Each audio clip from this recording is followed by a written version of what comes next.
Good afternoon.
To speak by myself, please could they turn the camera on to indicate or place a message in the chat function. When invited to address by the chair, could all participants ensure their microphone and camera is on to ensure that they can be both seen and heard when actively participating. If this is not possible for any reason, please bring this to the attention of myself and or Mark. as soon as possible. If required, participants can dial in. I don't think that's a matter for this afternoon. If for any technical reason any person or party of the proceedings is unable to hear, then the hearing will be adjourned for a short time to allow contact to be made. It's important that all members remember that all parties must hear all the proceedings themselves unless they decide to leave. And please ensure that all debate is raised verbally and not via the chat function. We have a number of public speakers this afternoon. I would remind public speakers they will each have a designated time, which I think is 3 minutes for each of them, in which to address the committee. The time limit will be strictly applied. Our democratic officer will notify each speaker when they have 1 minute left. Once your time is up, members of the committee may wish to ask for clarification on what you've said. This is not an opportunity for speakers to raise something not previously raised. Thank you. Back to the agenda. Agenda item 4, building regulations, applications and other building control matters determined by the head of sustainable development and delegated powers. Can someone move this? Yes, happy to move, Chair.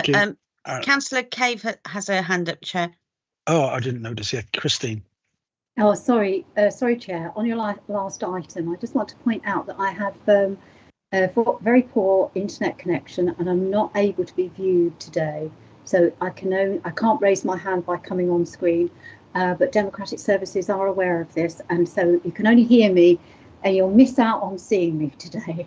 Yeah, and we can see your hand when it goes up, but yes, if we can't see you on camera, then it's understandable. But if it can be avoided, then please try. So we have item 4 moved and seconded. I see no hands on that. Item 5, planning applications determined by the head of sustainable development under delegated powers. We had see no hands on that, so I'm assuming that's acceptable to everybody. Eddie's put his thumb up, and so has Charles. So we come to appeals. I think Liam, you're taking us through this. Yeah, thank you, Chair. Yeah, hello, members. I prepared a slideshow, so I'll sort of open that up on the screen now to sort of work through. I see Councillor Wilson's got his hand up. Yeah, I'd just like to say I apologise for being late, but I have been cabinet, as you know. Yeah. Thank you.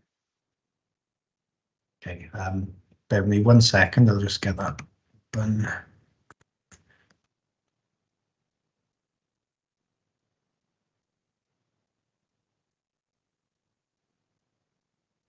So it's up. Can you see that, members? Yeah. Okay. So there's a few appeal decisions in the report. So what I'll do, I'll just run through each of them. I've put a slide for each one of them. So starting first with 4 St Augustine's Place in Penarth. So this one was proposing a loft conversion with roof lights to the front and a dormer to the rear.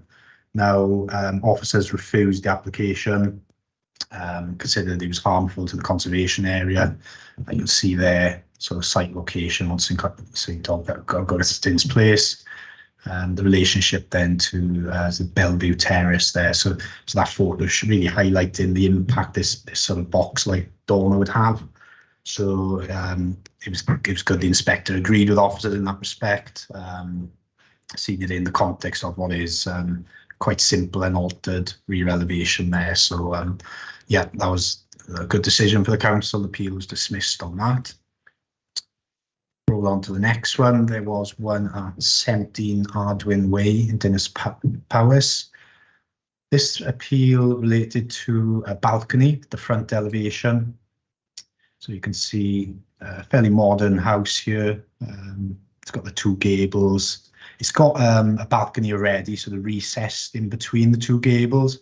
But what they were proposing here was a balcony coming out 1.7 metres. Now, officers refused the application in terms of its impact on the street scene and sort of character of the property and area. The inspector didn't agree. They felt the use of the contemporary materials that it was proposing was a sort of contrast to the heritage style there. Considered it didn't represent poor design. some frameless glass balustrade and sort of try and limit its impact. But yeah, the inspector on that particular occasion has gone against the authority in terms of allowing the appeal. But next one, we've got 36 Pill Street, Coburn. This appeal was allowed.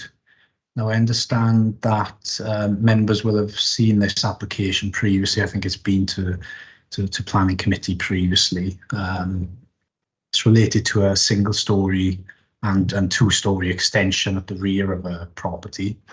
The application was refused, obviously, went to appeal. The inspector noted that there was an issue in terms of the building over the boundary with the adjoining neighbour. However, in that decision, they've confirmed quite clear that land ownership is a sort of civil matter relating to private legal rights, and that doesn't interfere in terms of the planning merits. They didn't agree in terms of the impact. They felt it was acceptable as built. You can see the impact there. There is an impact, obviously, it's on the boundary, but obviously the land ownership issue was separate to the planning considerations. So there was that one, which was allowed. Next one then in the list, we've got derelict buildings at Hale Last, Monknash. This scheme is proposing a conversion of some derelict barn and farmhouse to create a dwelling and an office. It was proposed as part of like a live-work unit. So quite limited site area there in terms of the red line.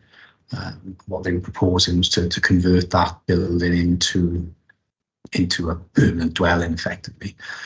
So there was an extant permission at the appeal site for conversion to holiday accommodation. As you'll see there in the note we've prepared, what the inspector noted was that under policy MD11, there is support for residential conversions, but the building has to be appropriately marketed for other alternative uses, so things like farm diversification, business uses, community tourism, or other recreational uses. Now, because the applicant didn't submit that as part of the application or the appeal, the inspectors obviously had regard to that they haven't successfully marketed it in terms of the requirements of the policy, and dismissed the appeal on that aspect, so a lack of information.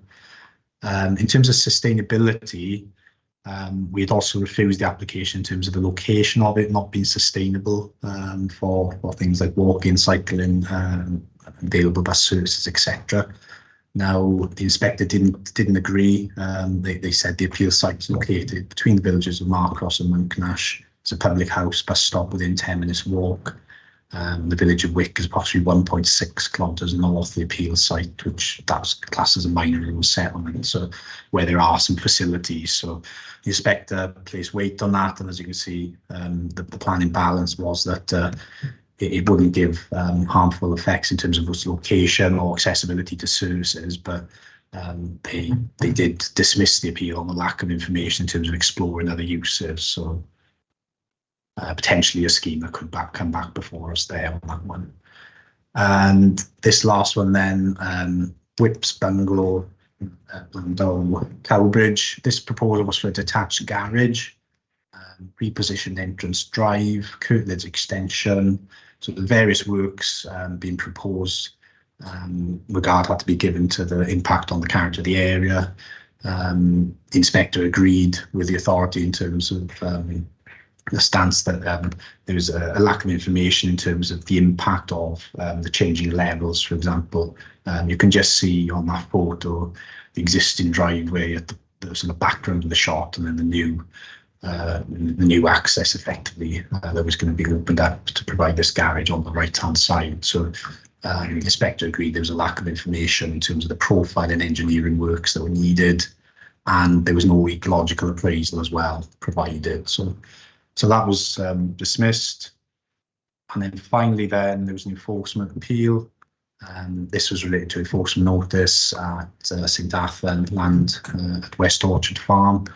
So this was change of use to effectively storage. So there was a lot of storage materials on the site. So the inspector agreed with us on that one. So So yeah, just whiz through those. If there's any queries or questions, happy to take them and do my best to answer them. Thank you, Chair.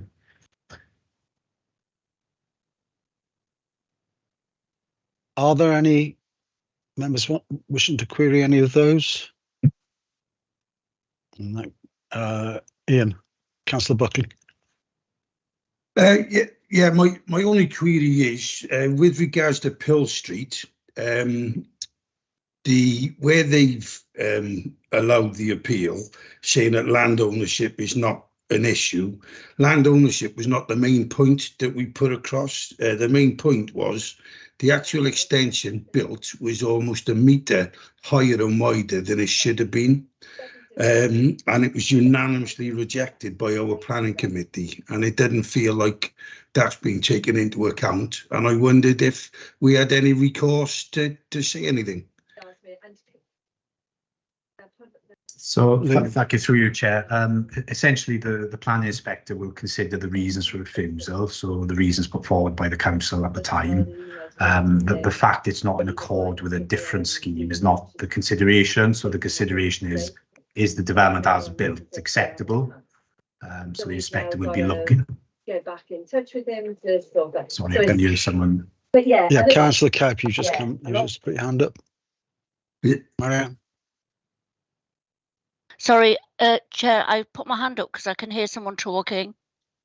Oh, right, in the background. I don't know. Yeah, I could hear them as well, Chair. Yeah. So that's why I raised my hand. Thank you.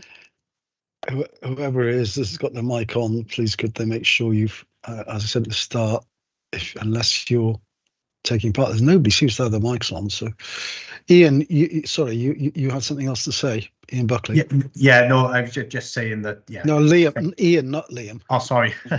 Yeah, no, Liam was answering me. He was, Chair. Yeah, but I thought you had something else to come back to.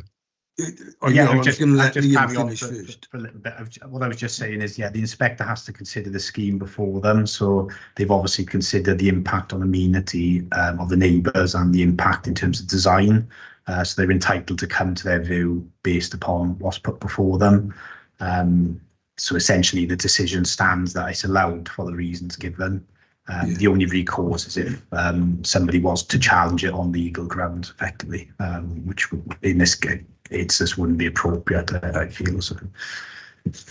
Yeah, it just seems to me that if we granted permission for a smaller building and the guy's just built what he wanted, what's the point of us having a planning committee? Do you know what I mean? Mm-hmm.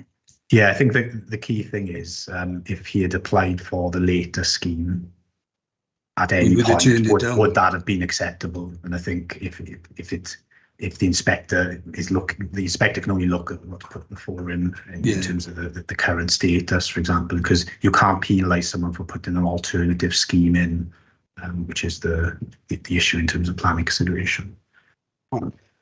Thank you for that, Liam. Yeah, sorry, Liam, I'm not having a go at you. No, that's okay. Yeah, I just see backwards to me. Thank you. Move on. Mark, you've got your hand up.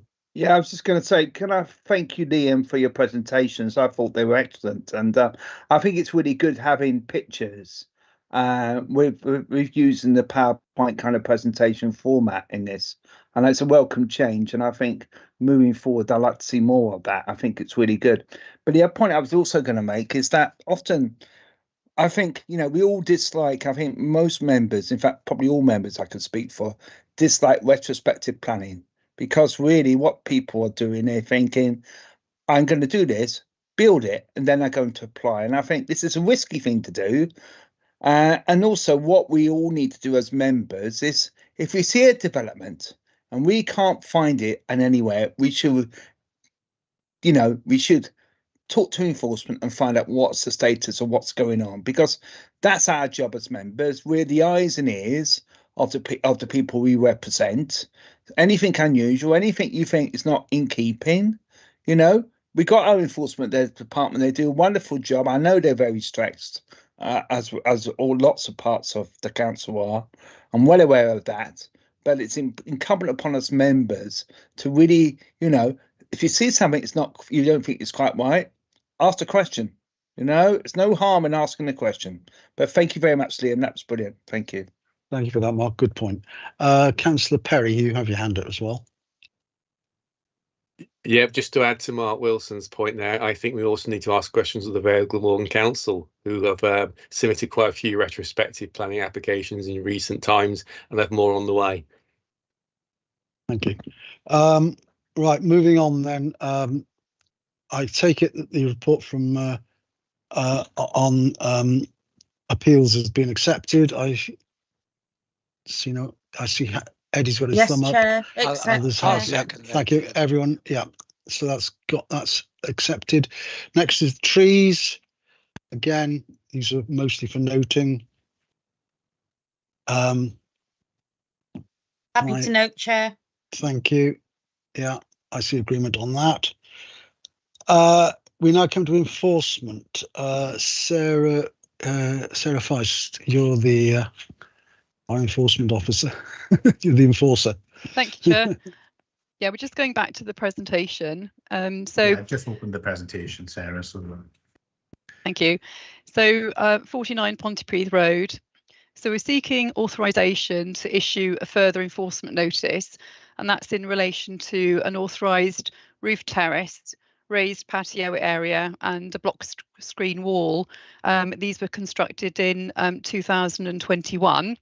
On the photographs that you can see on the screen there, the left-hand photograph, the right-hand property is the property that we're considering, and that's the original property prior to any development being taken place. The right-hand photograph shows the roof terrace, which is on top of a ground floor extension, and a raised patio with steps down to the lawn and a block wall on the right-hand side. So the dormer window that's shown in the photograph has been constructed under permitted development. So we have concerns over the use of the roof terrace, as this extends to a large area and will enable neighbouring properties to be overlooked, and with a resulting loss of privacy. So similarly, the raised patio area is approximately 70 centimetres above ground, the original ground level, and will also overlook the neighbouring property. So as a result of our previous investigations, 2 planning applications were submitted in 2021, but they were subsequently withdrawn. A further planning application was then submitted in February 2022, which included the retention of the roof terrace and the raised patio, but this was refused in June 2022. So as set out in the report, an enforcement notice was previously issued in April 2022 and an appeal was lodged. However, following the submission of information in relation to the dormer window, the enforcement notice was withdrawn in February this year. So since then, we've met with the owner of the property and his agent to try and secure an acceptable scheme as an alternative to issuing a further enforcement notice. So up to the point where the committee report was prepared, none of the schemes submitted since February have been considered acceptable, which is why we're now recommending that a further enforcement notice is issued. Since the committee report was prepared, we've confirmed to the landowner that we're taking a further report to this meeting recommending enforcement action, and 2 further draft proposals have been received. So the first draft proposal is broadly the same as the previous scheme that was submitted in July, and we consider this to be unacceptable. The second draft proposal shows the depth of the roof terrace reduced to 1.2 and 1.8 metre high privacy screens, which are intended to prevent any overlooking of the neighbouring properties. So an amended proposal would need to be formally submitted to the council and determined through a further planning application.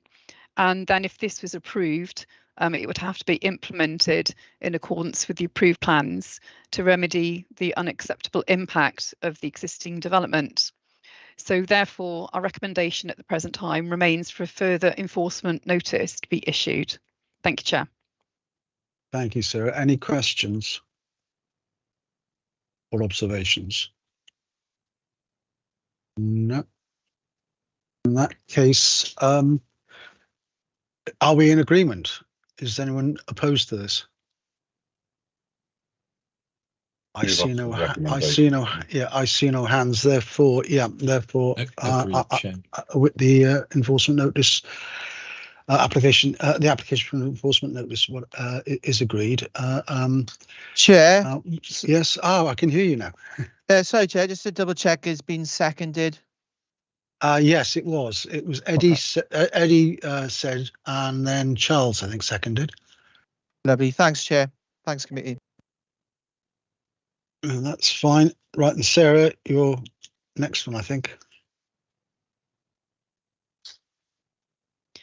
Thank you, Chair. This is an updated report on the Barry biomass, and this report has been provided for members' information, and it's to provide an update since the matter was last reported to the committee in April this year.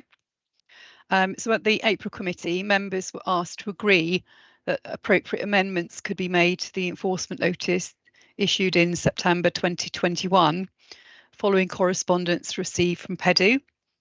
The correspondence received from PEDU had invited the council to comment on the wording of the enforcement notice and how it could be made more accurate, given that the 2015 outline consent had been implemented.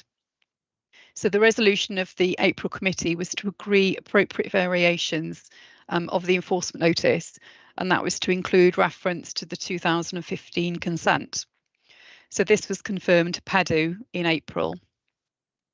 So then further correspondence was received from PEDU in July, which raised further issues regarding the wording of the enforcement notice, which was considered to exceed what was necessary to remedy the breach. PEDU confirmed that the inspector found the enforcement notice to be invalid, and any correction to it would result in prejudice to all parties. The council were therefore invited to withdraw the enforcement notice. So the council responded to PEDU, confirming that it had a different view on the validity of the notice, and also the previous letters received from PEDU hadn't raised any fundamental concerns regarding the breach of the 2015 consent. So the council's view was that the changes to the wording could be made by the inspector under the ground F appeal without causing injustice to any party. The council therefore asked PEDU to consider its points and confirmed that it was not considered appropriate to withdraw the enforcement notice. So following this, correspondence was then received from Welsh Government confirming that the previous direction made by the Welsh ministers on the 15th of December 2021 had been revoked.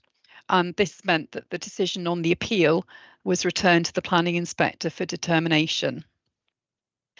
On the 22nd of August 2023, the council received an appeal decision from PEDU. The planning inspector had concluded that the enforcement notice was invalid and had therefore quashed the notice. So when the council issued the enforcement notice in September 2021, no planning applications had been submitted to regularise the position. And it was not clear at that time whether the 2015 consent had been implemented, and enforcement action was therefore necessary to prevent the development from becoming lawful. The issuing of the enforcement notice has enabled the position regarding the 2015 consent to become properly established, and has therefore prevented any claim that the development has become lawful. So the issuing of the enforcement notice has also resulted in the developer submitting 3 planning applications, which will enable the council to properly consider the as-built scheme. These applications will be reported to committee in due course. So as the applications that have been received seek to regularise the development, it's not considered expedient to take further action at the present time. However, we will continue to review this position. So it's recommended that members of the Planning Committee note the comments of this report. Thank you, Chair. Yeah, so this is for information and for noting. Councillor Johnson. Thank you, Chair. I mean, there's a whole load of questions that fall out of the inspector's decision to quash the enforcement notice. I heard Sarah there explaining that we are looking at future options for an enforcement notice. Is that correct? I mean, the challenge that I feel is that if we have no stick to back up any arguments, what's there to stop the applicant simply with carrying on with the development as it stands, and withdrawing, for example, their 3 applications? Because if we've got no enforcement notice in place and we're not particularly willing to take that, then I don't see what stops them from doing that. I was interested by the comments that we've made regarding our belief that the enforcement notice was correct. If our legal advice says that was correct, why aren't we pursuing a judicial review on this matter and simply accepting the inspector's decision? And where does this leave us in terms of the environmental statement and the public inquiry that was anticipated but was postponed back in May? And one of the issues here is regarding the extant planning permission that comes out of that 2015 decision. That 2015 decision was done in the absence of an environmental impact assessment, environmental statement, whatever, and who knows what the committee might have made of that had that been in place at the time. I mean, my understanding, and correct me if I'm wrong, is that the climate change minister thinks that it should have had that EIA done at the time. So why are we acting as if the 2015 application and permission was correct anyway, when in fact it was missing a major part of it, which should have been assessed by the committee at that point? I'd be interested to hear comments on that. There are obviously many other issues, but they're probably not necessarily part of this this enforcement process. Thank you, Chair. Thank you, Councillor Johnson. Sarah, could you respond to that, please? Yes, I mean, obviously we're monitoring the position at the moment. It doesn't appear that the use has commenced, but obviously we are monitoring it. And if that were to happen, we would obviously review the position.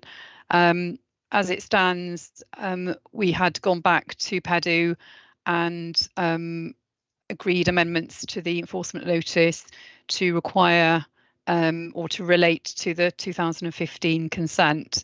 And if we were to consider issuing an enforcement notice, then that's likely to be the requirement that we would include in the notice. Whereas, you know, previously we'd referred to the whole development. Any future notice would then relate back to the 2015 consent, which has been, which the appellant has demonstrated has been implemented. So that's what we would do in that situation. In terms of the actual challenging the decision, that is a matter that we've looked at, and obviously once the inspector's decision or the letter from PEDU had come through referring or suggesting that it was invalid, we did look at that issue at the time. However, the advice we received, you know, it is a difference of opinion, and that's something that we could, you know, it appeared that PEDU's decision had been made, and you know, we did question that and state that it wasn't our position. However, they went ahead and quashed the notice. So that obviously is the final decision on that. Just clarify, Councillor Johnson, yeah, I don't want this to devolve into a conversation though, so perhaps you can. Well, I think it's an issue that the council's been dealing with for 15 years. I think it's important that we understand, you know, what has happened, Chair. So just want to clarify with Sarah a couple of points there. First of all, there's not an opportunity to judicially review the PEDU inspector's decision regarding quashing the enforcement notice. And secondly, you made references to advice we received. Could you clarify from whom that advice was? Was that internal to the Vales legal team? Have we been outside of the Vale of Glamorgan for any advice on this? I need to let James respond to the issue on judicial review of the inspector's decision, and the advice we had was internal. I'm not sure that we went external. I think it was an internal advice that we received. Thank you, James. I don't know whether you remember. Yeah, so I think the position we had was that there were council advices on both sides submitted. In terms of the judicial review, obviously the judicial review is can be a quite time-consuming and expensive process. We've got 3 applications in at the moment which seek to regularise the position, and therefore the decision I think was taken that a JR at this position against PEDU's decision was not the best course of action for us, given the position in relation to the other applications and the time that we had, based on the balance of the 2 opinions that we'd seen, one for us and one for the other side.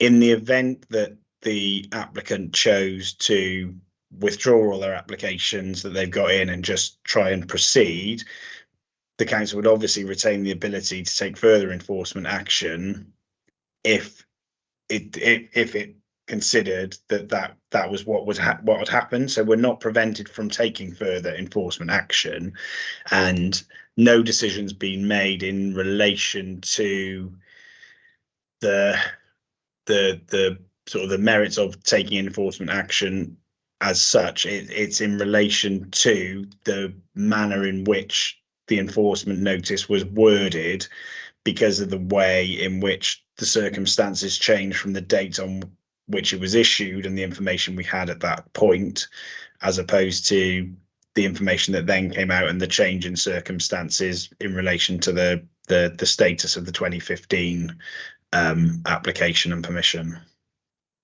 Thank you, James. So if Biomass withdraw all or any of these applications, we will then consider issue another enforcement notice, and either way it's going to come back to committee, either through the applications for us to consider or through yet another enforcement notice. Is that correct? Yes, that's correct. We would obviously review the position and report back to committee. Yeah. So we're not going to roll over on this. We are going to keep our finger on the trigger. Yeah. Okay. Thank you very much. Does anyone else have anything they want to contribute or to ask? Any views? In that case, this is a matter for noting and for information. Can I Happy assume to note, Chair. Thank you, Sandra, and thank you, Eddie, for seconding that. Anyone opposed? I see no hands.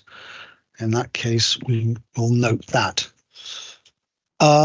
Moving on, then we now come to the agenda item 9, the planning applications. As I alluded to earlier, I think there are a number of late reps, which I hope you all had a chance to observe, and we have speakers on some of these items. In fact, I think we have speakers on each of the items. So we'll kick off, Liam, I think, on 2022-00792/FUL, land at Moat Farm, Llaswerny, which some of us attended this morning on a site visit. Yes, thank you, Chair. Again, I've prepared some slides for this just to go through the application plans we've got, and obviously members will have had an opportunity to visit the site this morning. So in terms of the proposal, the scheme proposes development of 7 dwellings on land at Moat Farm in Llaswerny. Application site plan there on screen for you, and I've just highlighted the location of the site with the red star, just to get a feel for where it is in the context of the Llaswerny settlement. Starting firstly with matters arising. So as you mentioned, Chair, those have been circulated. There's a slight update to the report. The first being that members are advised that in September of last year, call-in request was received by Welsh Government in connection with this application. A letter was received by the authority at the time, effectively directing us not to grant planning permission for the development or any development of the same form under the cover of this reference in terms of the application until such time that they would have withdrawn the call-in. So we've recently wrote to Welsh Government just seeking confirmation that that is still stands in terms of the current application, because when this application first came in, it was proposing 10 dwellings, and during the course of negotiations, it now proposes 7. So obviously, we are now in a position where we're recommending the application for approval.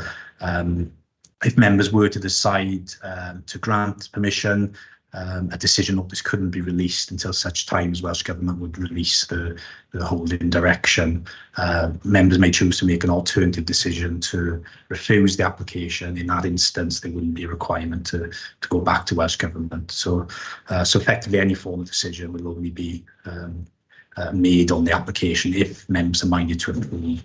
In terms of the mechanisms as well in place are set out in the application in terms of conditions and the requirement for 106 relating to contributions.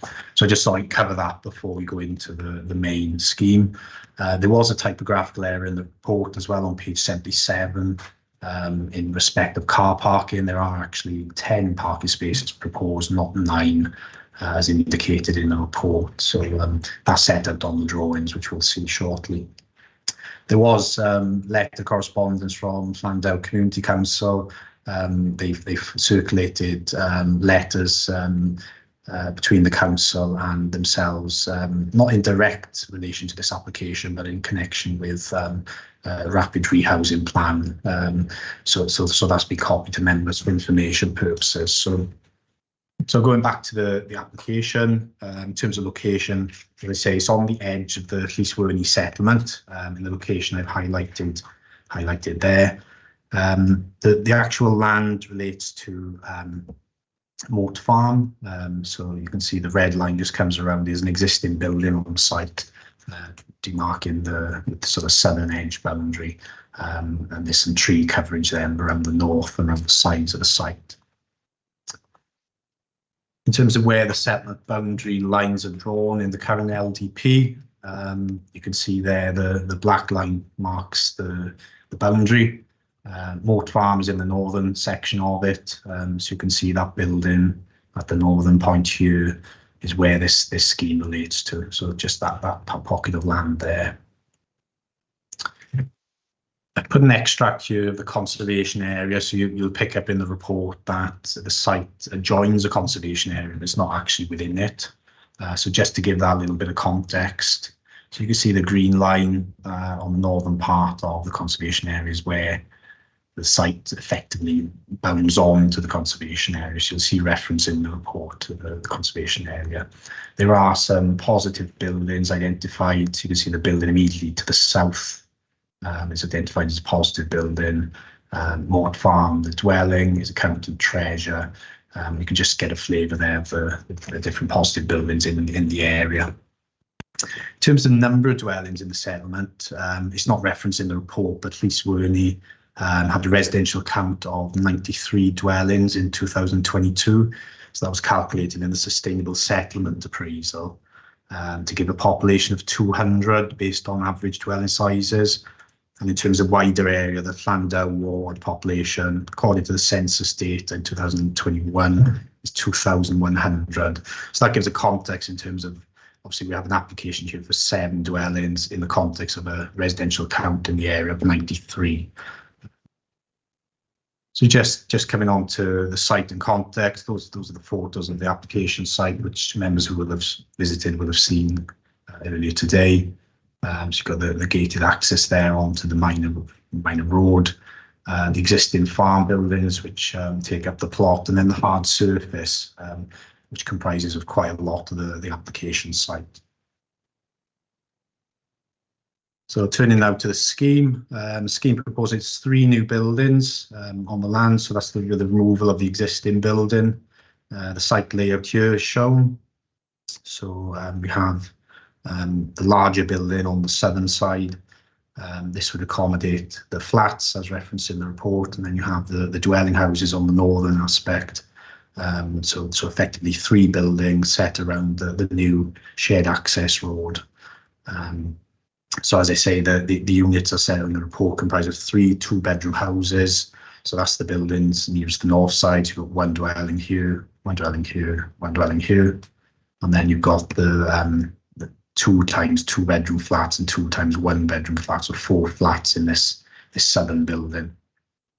There's a car parking layout. As you can see the layout there behind the flats. So there's 8 spaces there, and then there's 2 spaces there serving the remainder of the dwellings. There is a bin store on site behind this flatted development, and then this space for cycle area at the back and some rotary lines. There is a refuse collection point alongside the building as well. You'll see reference in the report from the Highway Authority, which we'll come on to shortly, around negotiations and how this scheme has taken place. So in terms of negotiations, the scheme has amended, obviously, since, as I mentioned earlier, since there have been 10 dwellings down to 7 dwellings. That's just a zoomed in plan of that layout, because I appreciate you can't see the detail on the drawing when you're zoomed out. So yeah, you just get a feel for the access road and how it's 6.8 metres wide here, with surfacing, new hedgerows at the front, wrapping around the site, and then a number of trees then around the site as well. And what I didn't mention as well, to the north, there's this area of open space. Effectively, that would be used for SENS application, effectively to manage drainage water from the site. So I've got some visuals. These are the visuals prepared by the applicant, submitted with the application. So you can see the buildings vary in size, scale and design. Buildings 2 and 3, the semi-detached pair and the detached dwelling. Those have eaves height, well, it's in the report there, 4.9 metres and ridges of 7.5. The apartment block now has a ridge height of 8.2, so it's the larger block there at the frontage. So these are a mix of materials, fairly simple in form and composition, dwellings, and they've got pitched roof elements, and the flats, as I say, have contemporary elements in terms of the fenestration, timber cladding,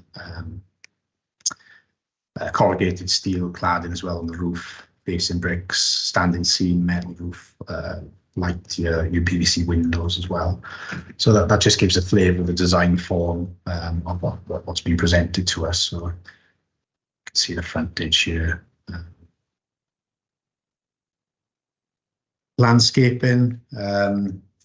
You'll see in the report reference to a landscaping scheme being prepared. So this was also, prior to this, an arboricultural impact assessment was prepared. The findings sort of set up that there will be a loss of trees at the site, but also raises a number of trees, ash trees as well, which would likely be lost to ash dieback. And there's a number of elms as well, which are severely diseased and already dead. So the survey recommends the removal or removal of some in terms of monitoring some as well. So effectively what's being proposed here is a scheme of 28 trees replacements. So as you can see, there's a native hedgerows going to the front of the site, and then a number of trees around that northern corridor as well, around that open space. So whilst there are trees being lost, what's coming in terms of the landscaping is betterment overall in terms of the scheme. So in terms of key planning issues, as set out in the report, the key one really is one of principle in terms of how it stacks up against the policies within the local development plan. Policy MD10 is the key starting point for developments of this type. Affordable housing developments outside of existing settlement boundaries. So effectively sets out the small scale housing developments will be permitted outside settlement boundaries. This site is outside the settlement boundary, albeit very close to settlement boundary, where they have a distinct physical or visual relationship with an existing settlement. and where it's demonstrated. And then, as you see in the report, there's 5 different criteria to go through. So effectively, in terms of physical and visual relationship, officers have considered that although the site doesn't directly adjoin the settlement, it is a site of previously developed land. You see there the agricultural building, large hard standing. It's got a sufficiently direct physical and visual relationship to the settlement. Other areas to consider then are affordable housing need in the area. So through consultation with the housing strategy team, that's identified a need for 1,205 affordable housing units in the Vale, according to the local market housing assessment in 2021. Current waiting list provided to us in terms of the local Landau ward areas, 23. So in light of this, 7 affordable housing units would make an appreciable contribution towards affordable need in the area. So that represents material consideration that weighs in favour of the application. In terms of the criteria within the policy, another aspect is the number of dwellings being in proportion to the size of the settlement. Now, this is 7 dwellings, whilst Llyswyrney is a minor rural settlement. As I mentioned earlier, there are in the region of 93 dwellings in that settlement. 7 dwellings additional to that is not considered to be disproportionate. Once the developer themselves aren't an RSL, discussions have taken place with a RSL to deliver the scheme. Mechanisms would be in place in that respect. So the other aspect then is services and how the Llyswyrney does not typically sustain a significant range of services. However, the proposal replicates development elsewhere in the village would make a positive and meaningful contribution to addressing that housing need in terms of developing a sustainable rural community. Furthermore, the village is close to transport links. You've got the A48 and then wider service settlements like Llantwit Major. So there's comments in there noted in the representations and objections received. But it's considered development would have adequate access to local community facilities and services. Lastly, as I said, it represents a scheme of affordable housing need in terms of the area that complies with national planning policy, local planning policy. So in that effect, the principle is considered acceptable. Now, you'll see in the report there's a number of statutory consultees have been engaged in the process and provided written responses. There are issues in terms of considering highway safety, ecology. We've looked at public open space. You'll see in terms of the highway officer responses, originally there were concerns with the scheme in terms of the ability to provide access into the site and turn-in for vehicles and the ability for example, refuse vehicles to go into the site. So there's been a lot of negotiation which resulted in amendments to the site access. This provided a pull-in and passing area to prevent refuse vehicles sort of obstructing vehicle flows on the highway. That included the highway widening and the ability to collect waste from the collection point. So in terms of other impacts, development will have some impact on the traffic of the unnamed road and those travelling through the village. However, it wasn't considered to be of a scale that would result in any significant traffic congestion in that particular area. You'll see in the report conditions are recommended to provide traffic regulation order, TRO across the site frontage, as well as moving the existing national speed limit sign, so the 60 mile an hour sign off the frontage of the site to ensure that it reflects the remainder of the village, and a condition for construction traffic management plan. As I mentioned, ecology has been considered. Preliminary ecological appraisal accompanied the application. This was commissioned to identify whether there's any known protected species at the site to inform the design. It concluded that several bat species were known to be in the area, and then it confidently assumed that the bats were overflying the site. So it highlighted the trees in the area provided habitat corridors. So following this, a bat and nesting survey was carried out. This confirmed the existing building as having a low potential for bat use. So a low number of bats were actually recorded in the area. The reports have been reviewed by the Council's ecologist and the NRW have raised no objection, subject to development being carried out in accordance with the recommendations in that report. So you'll see conditions to that effect. In terms of public open space, now there's a requirement for developments to make provision for public open space where there's a net gain of more than 5 dwellings. So the SPG sets out, this is effectively 55 square metres per dwelling. So based on the scheme of 7 dwellings, this created a demand for 130 metres squared of equipped space. So you'll note in the report that the original layout, I just go back to the previous slide. So you'll see this area of land is effectively cleared and originally referenced as being open space. Now, through consultation internally with drainage colleagues, it effectively felt that this wouldn't make provision for suitable area for play, for example, and in terms of the fact it would be like a marshy and wetland area. So officers went back to the applicant and requested a financial contribution be forthcoming and look at upgrading of play facilities in the wider area. So with our landscaping officer, this has been looked at, and you'll see in the report that we've considered the provision of a section 106 to provide for £18,676 to provide upgrading of play space. So there is a site within the village that that money could be used for to provide a betterment, really. So the impact of this development providing a betterment to the area. There'll still be this open space. And it is noted that on the plan there is reference to a link to the open space, but obviously there is no proposal before us for a bridge or anything to that effect. And officers could provide a condition to clarify that this scheme does not include the bridge to that open space, given that we're effectively saying it wouldn't be suitable from the drainage purpose to have that as play space. So that's the presentation. Obviously, the recommendation is one for approval. It represents an affordable housing scheme. It provides 7 affordable housing units, which will go some way in meeting demand in the area. And there's a number of conditions in the report, which you'll see, as well as the provision for that open space betterment. And I'll take it back to you, Chair. Thank you. Thank you for that, Liam. I see, Councillor Cave, you've got your hand up, but I'd like to call in the public speakers against first, followed by yourself, and then public speakers for. We have 3 public speakers. So if I can call in Mr. Hathaway first, please.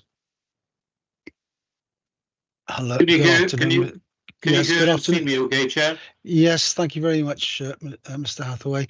You have 3 minutes, as probably has been explained to you by Mark, and he'll let you know about a minute before your time's up. It'll start when you start. My name is Robert Hathaway. I'm a planning consultant appointed to represent the views of the Lisworney Community Action Group, formed of many local residents of this village. There have been 183 separate objections to the housing proposal from the 75 houses that make up the village. Approving this affordable housing application flies in the face of full council's approval of policy MD10 in its adopted LDP, which seeks to control affordable housing sites on the edge of villages. The village does not possess any local services such as a school, shop, community infrastructure or public transport links. Affordable housing occupiers risk being socially and economically isolated on the edge of a small village. The suggestion in the officer's report that local services are accessible from public transport at Pentremyrick or provided at Llantwit Major is ridiculous, given the lack of any footway and the dangerous vehicle speeds on the B4268. No adequate assessment of active travel requirement or mitigation is made by planning or highway officers. The development fails to meet important tests in MD10 and active travel requirements in PPG Wales and is therefore, members, not policy compliant. The scheme lacks sufficient amenity space. Residents, especially children seeking to walk to the existing public open space that Mr. Griffiths just mentioned in the village, risk competing with large agricultural vehicles and cars on narrow lanes without any footways at all. Parked cars are already a concern, which will only be exacerbated by the development.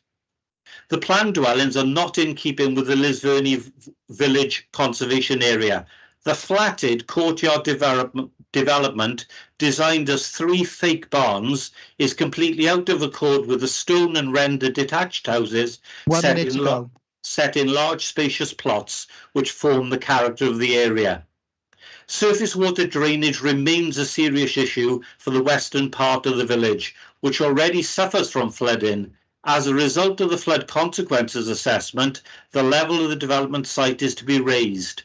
This will increase its visual impact while creating potentially a mini moat around the site while the displaced water finds its own level. In conclusion, members, approving this development would set a dangerous precedent for further urbanisation of this and other small Vale villages that lack social and economic infrastructure. Allowing this scheme in contravention of your own LDP policies also means that it would be a poor and potentially unsafe decision. Thank you. Oops, I was muted. Sorry about that. Thank you, Mr. Hathaway. If you could just stay on screen for a few seconds while I ask if any members of the committee have any points of clarification they would like to raise. I see no hands. Nobody's indicating. In that case, thank you, Mr. Hathaway, for your contribution. You may now go off screen and mute yourself. I'll now call on our second public speaker, who is Ms. Councillor Jeanette Shaw. I think is with us, but I understand you may have connection problems. Can you hear me, Chair? Yes, I can hear you. Same rules apply. 3 minutes starting from when you start speaking. And welcome, Jeanette. Thank you. Landau Community Council wishes to voice members and residents' significant concerns about this application.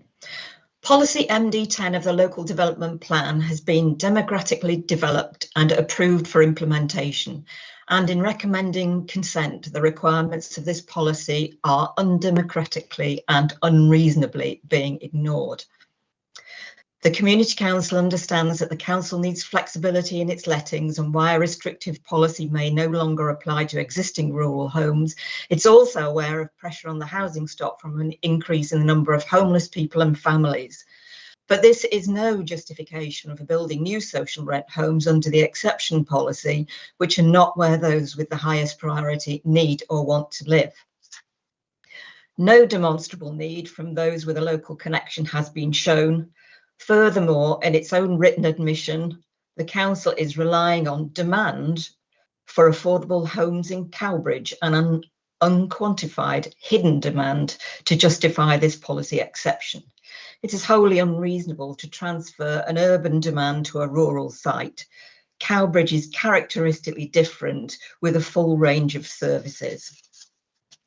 There is no registered social housing provider on board who can testify to the viability of the scheme or corroborate that it meets the needs of intended occupiers. And following changes to local lettings policy, there is no guarantee beyond or even in the initial tenancy that residents will have any connection with the area. In our written representations, we have cited other factors which demonstrate failure to meet the MDT tests and other policy requirements. These include design, materials, density of development, flooding problems and water supply. Incidentally, it's not been covered yet that Welsh Water actually says that there's insufficient capacity and the existing supply may be compromised. But most concern to us is that MD10 expects developments to have reasonable access and proximity to services. Lisworney has no bus service, shop, school or village hall, nor any safe and secure means of pedestrian or cycle access in or to and from the village. It is an isolated and expensive place to live for those who can least afford it and who need access to vital facilities. There is no social infrastructure support associated with the application. Policy MD10 was devised to help people who really need to live in the countryside for employment or family connections. On the contrary, this application is being promoted to satisfy a wider social housing demand in an unsustainable location. Procedurally, the LCC has raised issues with the significant increase in size of the site during the consideration of the application and the fact that it overlaps. Sorry, Councillor. Sure. Sorry, Chair. The 3 minutes are up.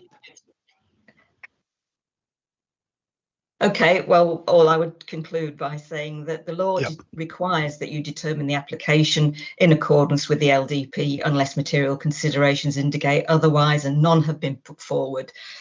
You're acting both as judge and jury in your own. If you just sum up, Councillor Shaw. In a reasonable and unbiased way. So accordingly, we ask you to refuse this flawed application. Thank you. If you just stay on screen in case any of the members of the committee have any points of clarification they would like to raise. Councillor Charles. Champion anyway, yes. I apologise. That's all right. You were saying about Welsh Water and capacity of the water.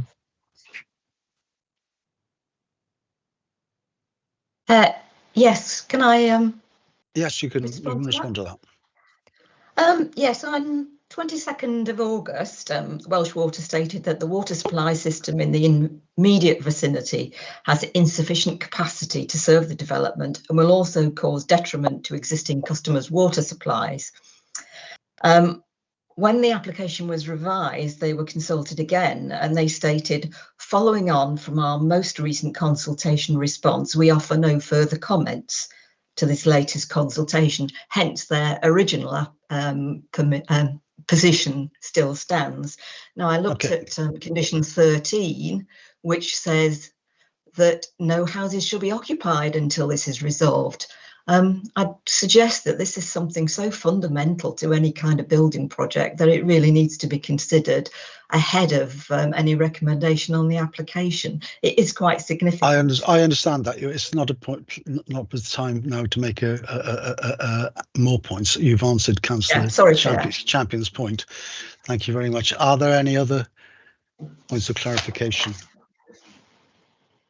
I see no hands up. I misspoke earlier, Christine. As a member of the committee, your place to speak will be after the public speakers, as is my habit of calling local members first when we come to the debate. So if you could hang on for that, I'd be very pleased. So we now have the other public speaker that we have, and unless Liam, you have any responses to the two presentations we've had already, or would you not want to wait for the third? We'll wait for the third and then we'll see if we can pick up any questions after them. There you go. Right. In that case, we have another Liam Griffiths, who is the agent for the applicants. Hello again, Mr. Griffiths. Can you hear me okay? Yes, we can hear. Same rules apply, 3 minutes, and you should be warned a minute from time. Thank you, Chair and members of the Planning Committee for the opportunity to present today. Firstly, I'd like to thank the officer for a good presentation and for addressing the main planning considerations within his report. As you'll be aware, the application has been recommended for approval. The proposal for 7 affordable homes has been submitted under the LDP's Rural Exception Policy MD10. Firstly, in terms of need, a response was received from the Housing Strategy Officer on the 29th of June stating their support for the development, noting that there is need for additional affordable homes in the Vale of Glamorgan, with a total of 23 people and families on the waiting list in the Llandau ward. This includes the need for 8 one-bed homes and 12 two-bed homes. The proposals will provide 5 two-bed homes and 2 one-bed, therefore directly addressing the need in the ward.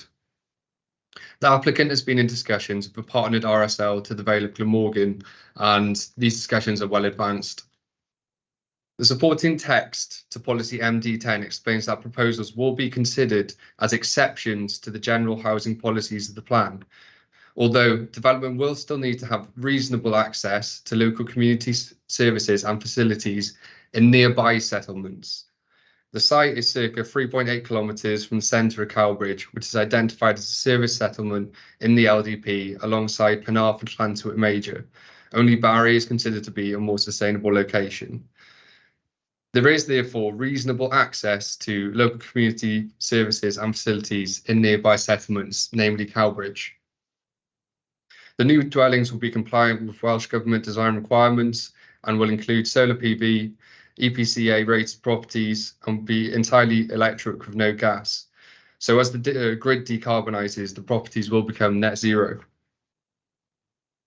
The proposals will deliver critical affordable housing on brownfield land, which is a finite resource, especially in villages across the Vale, alongside providing a unique opportunity to give people with housing needs the opportunity to live in a more rural and idyllic location.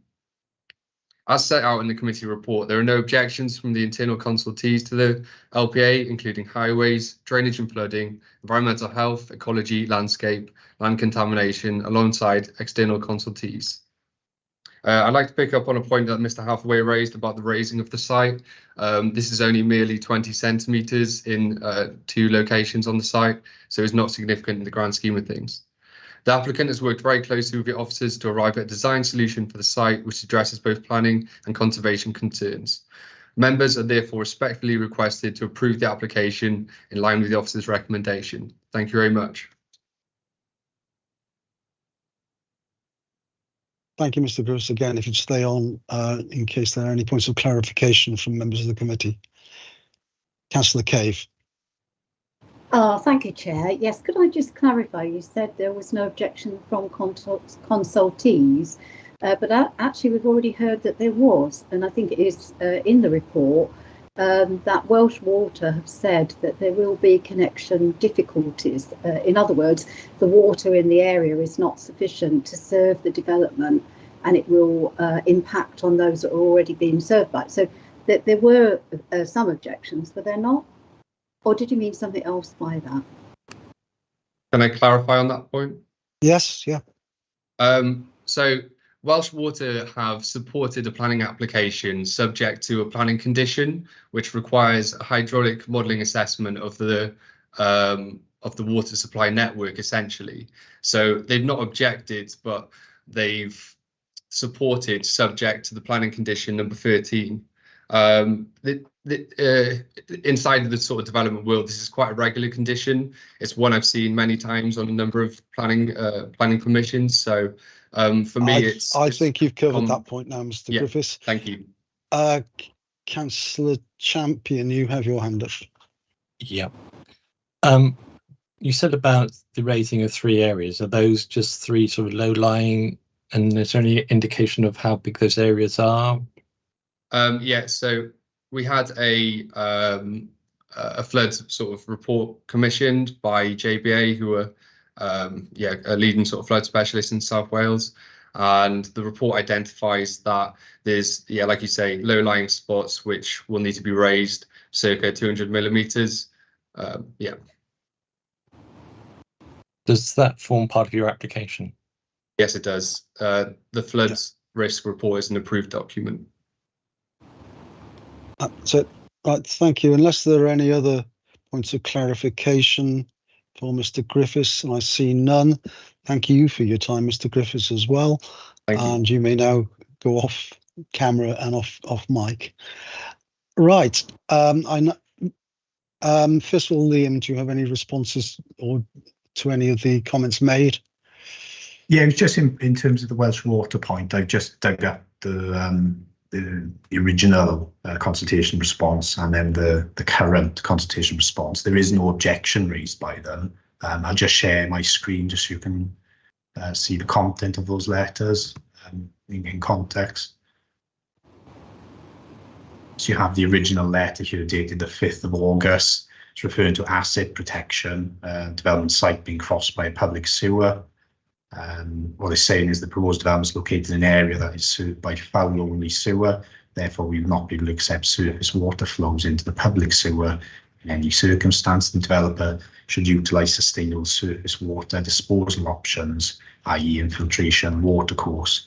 Therefore, we request that if you're minded to grant planning consent, the conditions advisory listed below are included within the consent. So it's pretty standard that those types of conditions would take form on planning approvals. So that isn't an objection. It's raising a matter, but not a matter of objection. A matter of conditioning. Yeah, and then you've got the second response then on the 19th of January. Obviously, we reconsulted on the scheme. And again, they've noted that. So as you'll see in the report, there's reference in terms of condition 12 and 13, which covers the surface and land drainage issues, and a condition there in terms of the hydraulic modelling assessment to cover that off. Thank you, Chair. Yeah, I was just looking at the advisory note as well at the bottom of the page. Yes, so there's obviously separate separate matter application procedures outside of the planning process. Then. Yeah, thanks for that. Right, we now come to the discussion, and I promised Councillor Cave that you would be first. Thank you, Chair. Yes, I suppose I should begin by saying that I come to committee today with an open mind, because I know that it does say, it does note in the report that I have made comments in advance of this meeting. And of course, you know, we always come to planning committee with an open mind. And so any comments that I have made in advance of this application, I think in some way in the report have been taken out of context. Because actually what I'm referring to in previous communications are concerns that have been raised with me, and they in no way have reflected my personal thoughts on the application in advance of today's committee meeting. So I just want to reiterate that I come today with an open mind, and I've listened to what has been said, and I've got to take issue, first of all, with some of the drawings that have been given to us. First of all, the very first drawing that Liam put up on the screen had a big red circle encapsulating a wider area than the village of Lisworney, and actually brought in where the barn is. And I actually think that's slightly misleading. I also think the figure of the number of dwellings in the village possibly is misleading as well, because obviously it is a farming rural, very small rural area, and lots of the dwellings within the area are small individual farms, and so I don't think the village itself is made up of that high number of dwellings that has been initially reported today. But what I'd like to say first and foremost is, just as I expected, what's come to committee is an application that falls outside of the village settlement. You know, in other words, it's not marked in our current LDP for development, and the village itself is within a conservation area.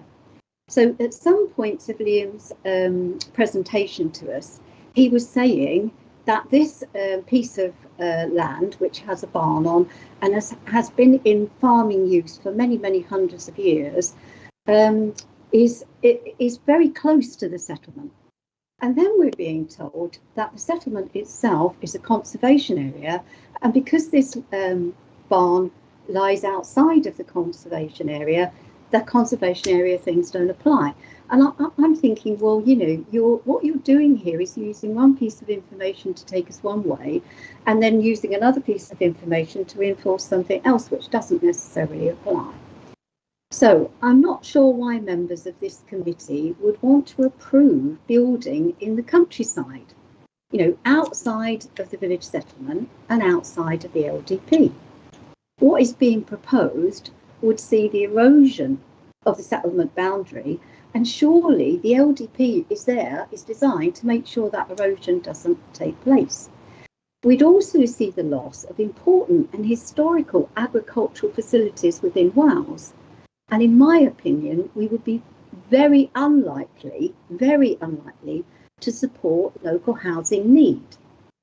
The very premise of this application is that it would provide housing for people living locally, and that there is local demand. But the Rural Housing Officer has already confirmed that previous developments of social housing in the ward, and there have been numerous developments already. There was one large development in Colwinston with social housing, and there have been 2 developments in Clangarn in the ward, and the most recent one was entirely made up of social housing. And therefore, what's been happening is people, there isn't high demand need for properties. Certainly under the MD10 planning policy, which has been spoken about often already, members can only grant permission today where it is deemed that there is exceptional local need in the ward, and there's no such exceptional local need. But even if there was, and there really isn't, under the council's rapid housing scheme, which is currently the housing strategy adopted by the council in April of this year, the local need is surpassed by only those in the highest banding. And therefore, under these circumstances, and with the rapid housing scheme in place, this effectively overturns rural housing policy, whereby developments such as this can only be built under exceptional local need circumstances. So we're sort of saying there might be a local need, but with the rapid housing policy, we have to circumvent that local need. And therefore, we can't actually approve this development. I believe this application really is unneighbourly in nature, as it's not in keeping with the village itself, because there are no flats in Lisworney village, and it is a conservation area, and they are unlikely to be as in a conservation area approved. They're not in keeping with the requirements of a conservation policy, which everybody else that's living in the settlement has to adhere to. It isn't undoubtedly, it is undoubtedly our role on the planning committee to protect and preserve for future generations the rural open aspects of the Vale, just as it's our role to ascertain the appropriateness or not of any development in the Vale. And it is not surprising that no reputable affording housing company have been prepared today to put their name to this proposal, as it does not and cannot, by virtue of the rapid housing policy, support true housing need, nor the needs of those living in the village. In my opinion, the only reason why flats are being proposed is because they're a cheap option. They're not the appropriate option. They're not the option that reflects the needs of people living locally, or the needs of those who want to live in them. I don't think it's the role of the committee to rubber stamp a developer who wishes to have a race to the bottom in terms of the location inappropriateness or the lowest possible spend for perceived maximum revenue return. This isn't what planning policy deems in any way as appropriate. And I most strongly recommend to the committee that we do not join this race to the bottom, and we today refuse this application.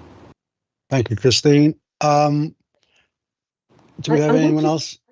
I could just add, Chair, the reason that no one can see me on screen, you know, we've talked today a bit about local service availability, but I can't actually get full internet access today, download speed, to actually be seen. And I don't know whether you saw earlier on when Jeanette spoke from Lisworney, her speech was out of sync with her lips moving. And that is the poor service that we have in the rural Vale. We can't even in today's modern world get proper internet access. Thank you, Councillor Cave. Councillor Ernest, you have your hand up. Yes, thank you, Chairman. I've listened with great interest to Councillor Cave, who has got a very enhanced knowledge of the village she represents. But I think when we look at purely planning principles, first of all, we've seen the map which Liam gave us earlier, and this development lies outside the core village area for development.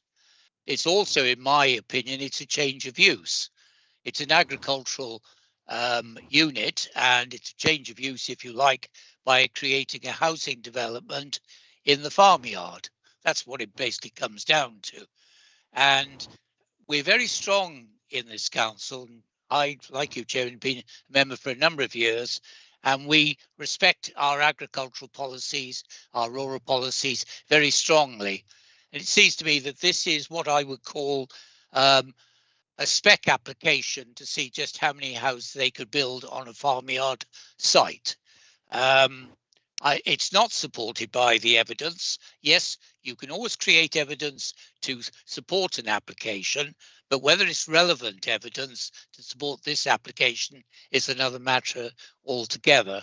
So, Chairman, in a nutshell, I'm against it. I'm not from the immediate area, but I do recognise the objections that local people and indeed the local member have brought forward. I think they're well substantiated, and I would support Councillor Cave in not approving this application. Thank you. Thank you, Councillor Ernest. Councillor Champion, you have your hand up. I'll ask you to respond after Councillor Champion, Liam, and then I'll ask for further speakers. Yes, having gone to the site this morning, I really don't think it's an appropriate site for social housing. It's very remote. To mention Cowbridge, yeah, everyone's going to have a car, so there's 10 parking spaces, and yet there'll probably be 2 adults in every house. So then, and there are 10 houses, so double up, so that's 20 cars for 10 parking spaces, because that's the only way they can move. They can't walk. There's no bus. It started off as, what was it, 15? It started, and then 12. And it's got down to 7. And I don't know how, we can suddenly decide that that's acceptable. I really can't see how this scheme has got this far. Thank you, Councillor Champion. Liam, would you like to respond, or do you have anything to respond to these first 3 speakers? And yeah, sure, Chair. The first point about misleading plans. I know I put a presentation up earlier. I mean, the plans I was showing were effectively the site location plan. I'll share it again so members can see. So there's no misunderstanding. Effectively, this image here is the site location plan. The red line is the site boundary prepared by the applicant. This is just a Google image extract that I've copied onto the slideshow just to show the area. I'm not too clear on what that red line is. It has nothing to do with the application, and just to clarify, that is just an extract from Google. So effectively, that's the application site. What I was showing here is the settlement boundary. So there's been a lot of discussion about what is the settlement boundary, what isn't, what is the conservation area, have we considered the impact on the conservation area? Just in terms of going to starting point again, I mean, I mentioned earlier policy ND10, that is your starting point. Now I know members mentioned in terms of not being appropriate. I think Councillor Ernest said in terms of changing the use from agricultural. Well, effectively, this policy allows such change of uses to occur subject to certain criteria being met. So it is an exception policy in effect. It's saying affordable housing development outside settlement boundaries. So the LDP already supports affordable housing developments outside settlement boundaries. And then the nature is we have to assess whether the scheme put forward meets those criteria. And as set out in the report, it's officers' view that it does, particularly in terms of the housing need. A lot's been discussed about the local lists, etc. Our housing strategy team have provided the evidence to the planning officers in terms of the housing need in that ward. So that is evidence that in terms of the satisfaction as to the demand in the area. In terms of accessibility to services, etc., it's accepted. I think that is in the report. However, a balance has to be struck as well in terms of the provision of this these units. So just so I clarify that, Chair. Thank you. Thank you, Liam. Councillor Stallard, you have your hand up. Yes, thank you. I've got a query. I'm sorry I missed the site visit this morning. I would have liked to have seen the site, but there was a picture in Liam's presentation which wasn't in the report I read. So in the picture, the site seems to be, well, it's got a large agricultural building on it, which presumably has an impermeable roof, and then there's a large area of concrete. Is that right? Yeah. So I was just wondering whether anyone had actually, thinking about flooding, whether anyone had actually compared the surface area currently that's impermeable, i.e. covered in hard surfaces, with the area were the 7 properties built, you know, because presumably there would be more ground exposed if the development goes ahead. I just wondered whether anybody had done a comparison of the surface area now with the surface area afterwards. Is anyone able to answer that? I don't know. I don't have any information before me. In effect, it is what is contained in the report in terms of the drainage comments. So the drainage team obviously were consulted.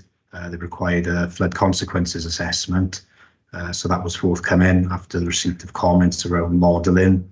The drainage officer then has reviewed that, raised no objection to the scheme, and then matters of drainage and water would be considered under the SUDS process.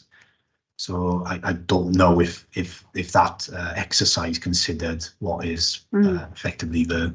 I mean, there is a lot of, you see from the photos, there is a lot of concrete there, whereas, you know, the scheme is providing, you know, a fair bit of betterment in terms of that open space as well to the north.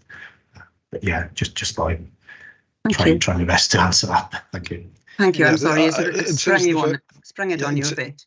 Karis, in terms of the photographs, yeah, I was on the site visit, and the actual extent of it goes slightly beyond the barn at the back. But all of that area is concreted over. The trees at the front of the bordering on the road are dead.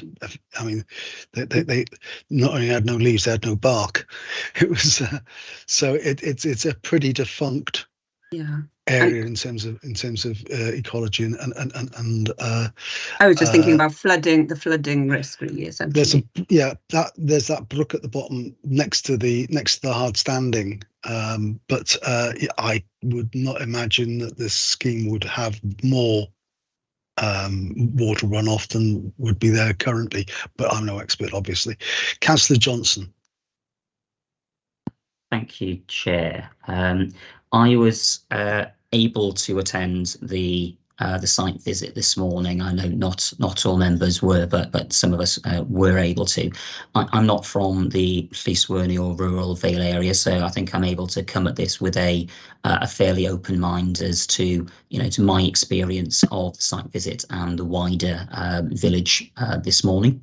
First of all, I would like to say that I think the speakers earlier, some of the objections and a video that I've been sent as a councillor about this application all do Llys Werney a great disservice. It's a lovely picturesque village, and I spent a good half hour, 45 minutes this morning taking photographs of the duck pond, the church and various other notable local areas.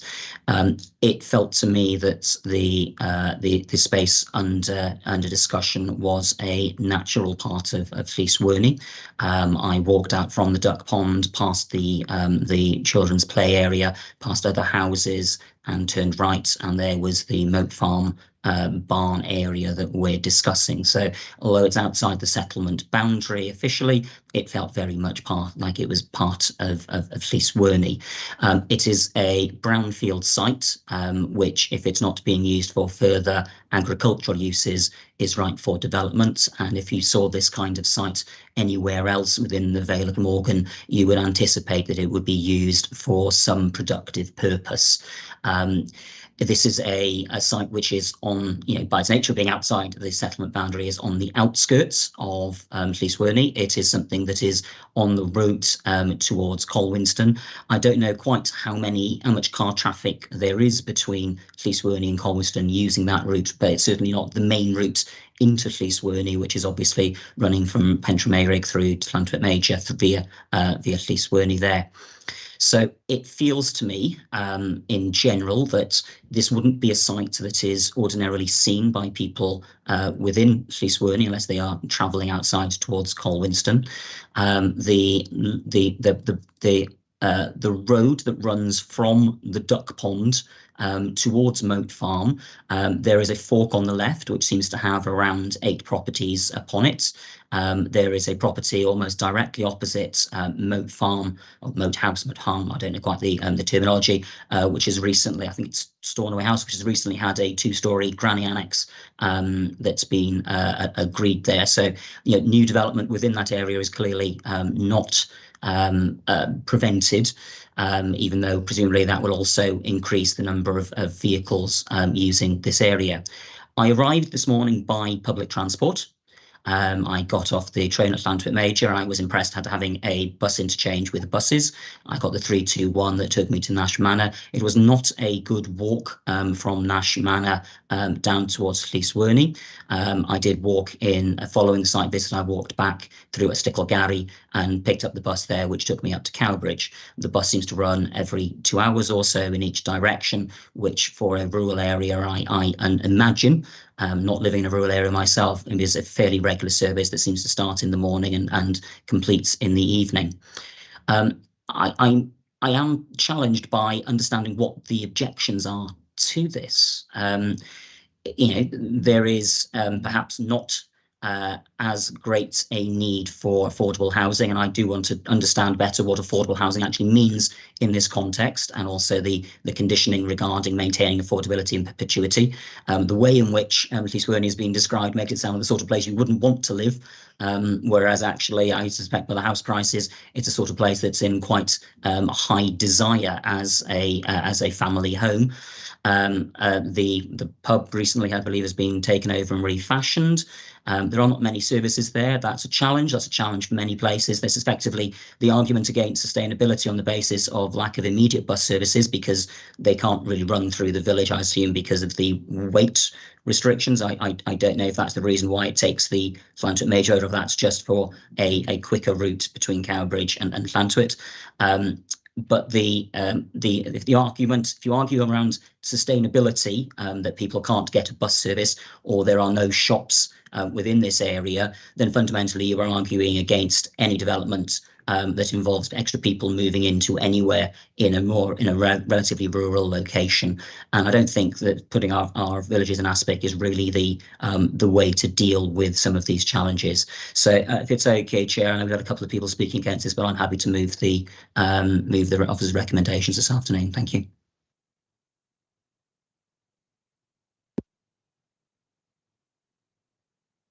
You're on mute, Chair. I'll second that, Chair. Muted, Chair. Yeah, thank you very much. Yeah, thanks. Sorry about the muting.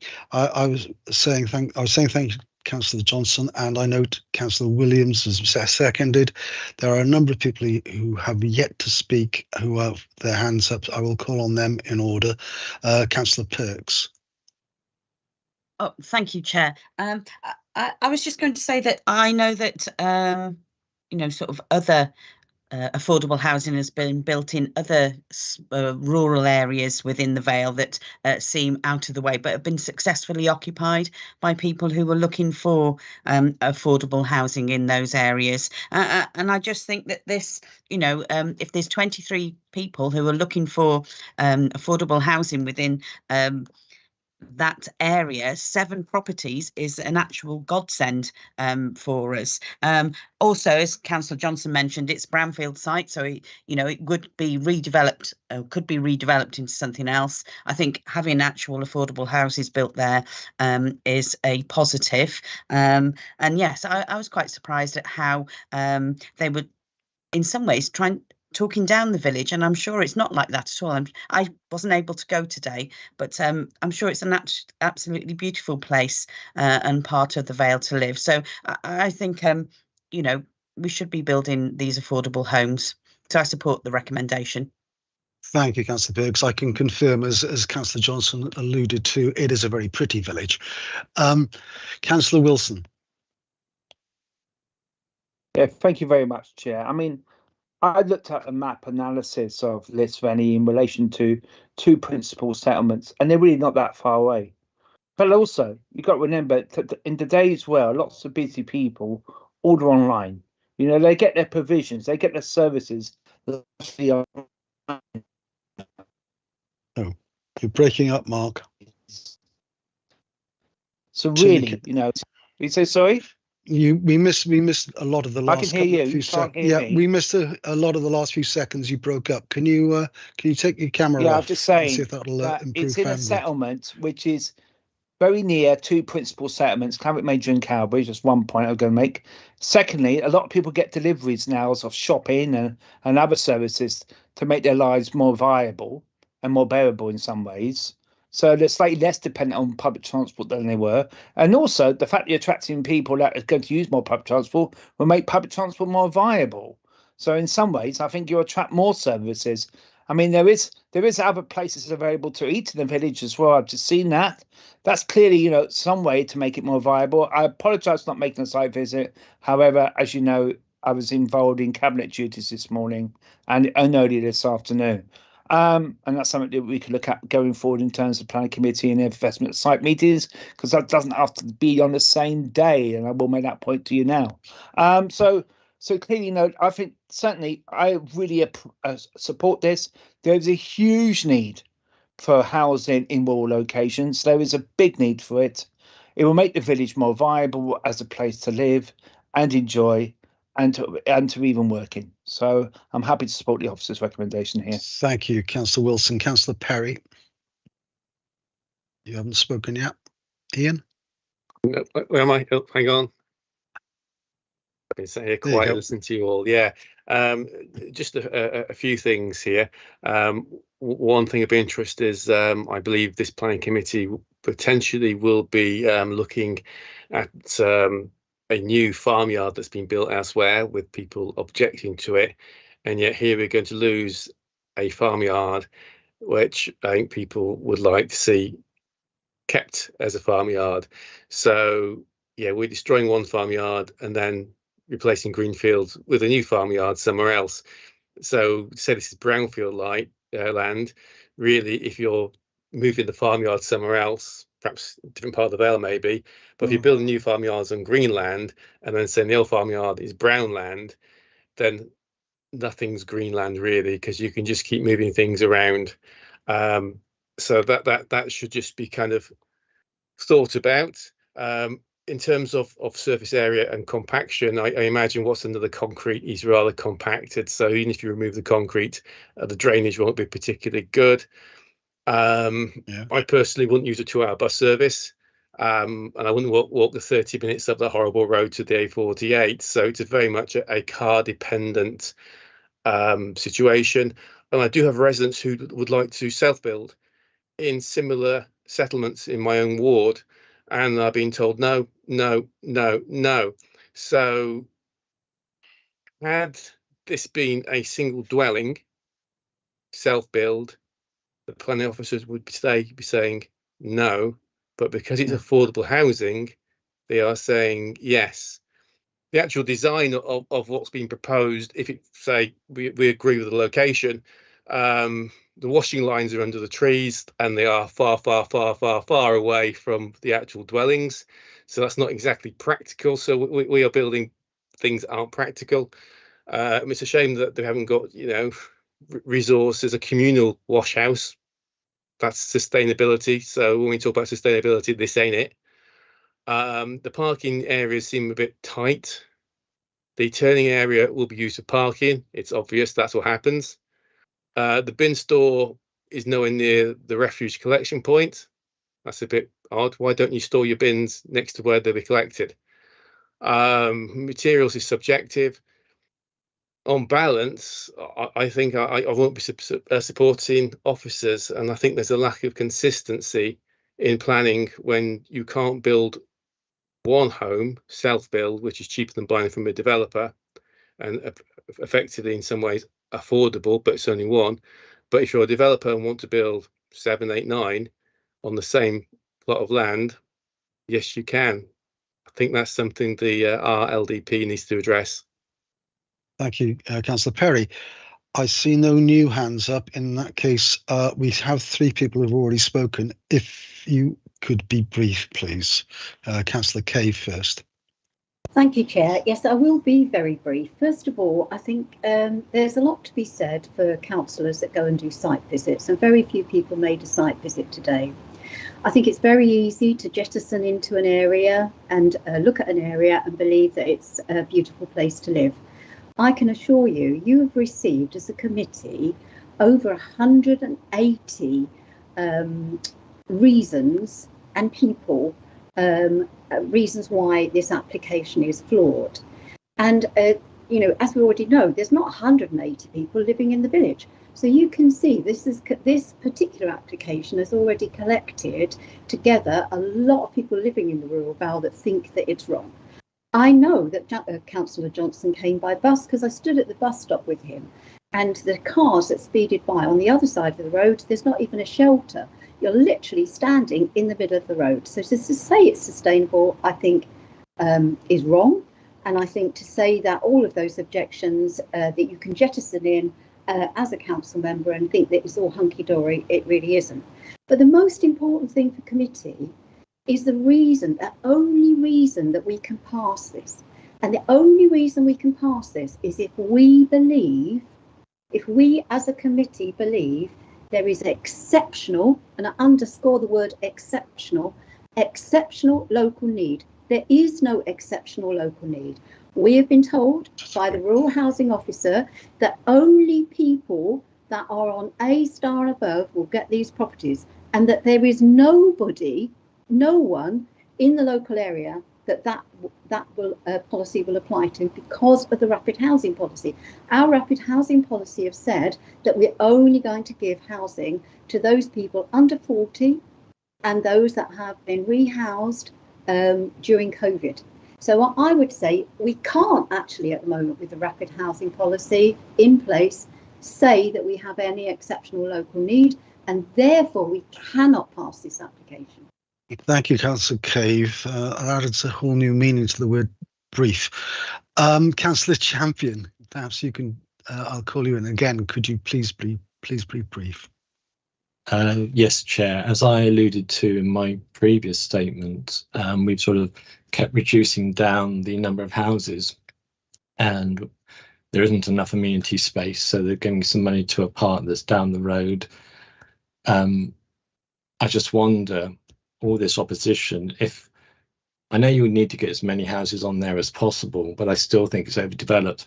And I just wondered whether some of that local opposition would have been there if it was a more reasonable development. Thank you. And finally, Councillor Stallard, and then I'll ask Liam to sum up and then we'll move to a vote. Councillor Stallard. Sorry, yes, just a quick point. I think we have to be careful not to assume that the people interested in affordable housing all want to live in urban settings. And I think they might well want to live in a peaceful rural setting. Yeah, thank you for that. In that case, Liam, could you sum up, or do you have anything to sum up with? And, yeah, thank you, Jay. It was just to raise a comment on Councillor Johnson. He asked about affordable housing and what does that mean in terms of what this scheme is. So condition 3 sets out that it relates to 7 affordable housing units. Our understanding from the submission is that they would be social rented units. So effectively it would meet the definition of affordable housing. That would be controlled through the RSL. So obviously there'd be the mechanism in place in terms of the conditions so that the future longevity of the site is for affordable housing, long-term, social rented.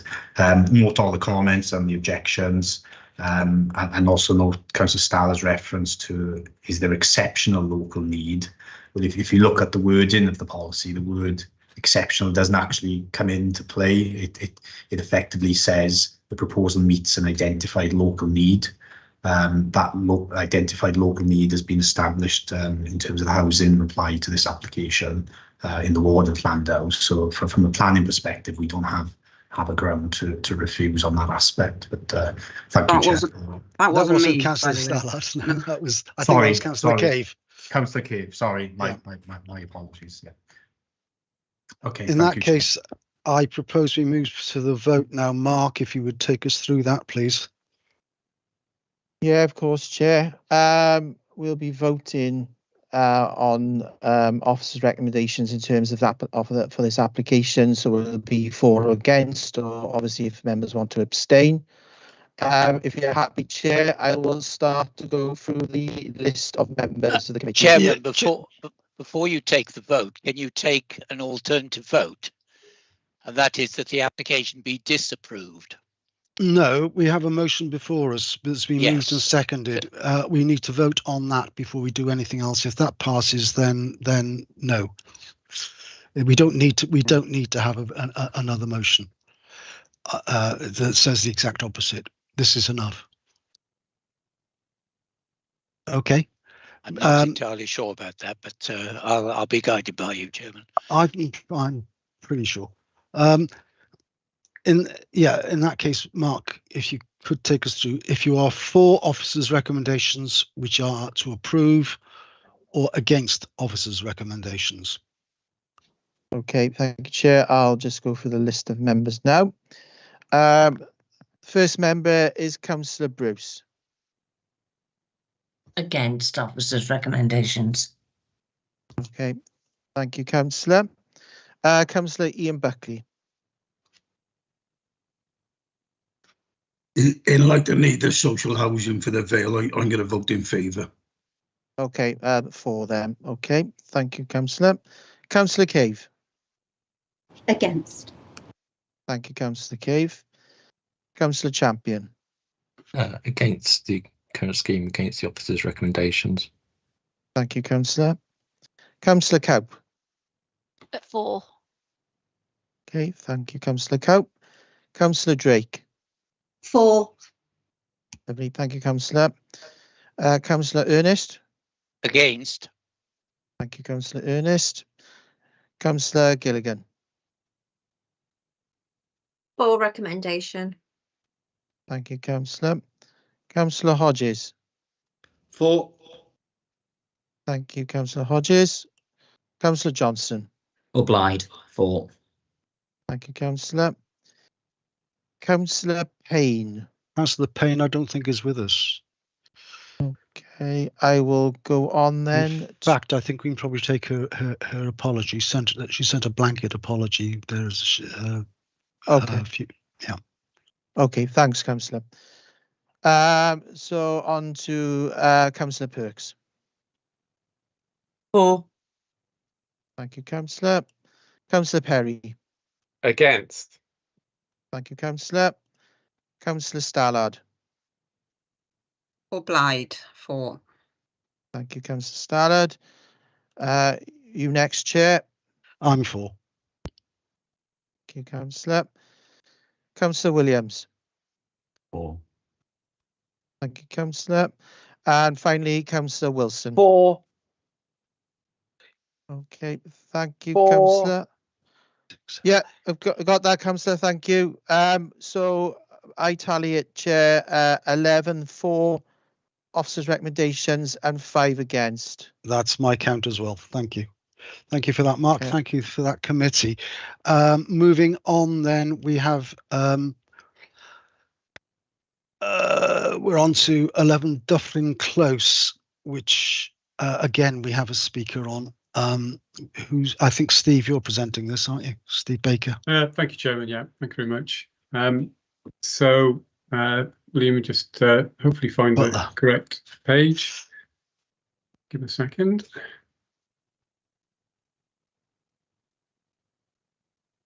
Okay, so this application is at 11 Dufflin Close.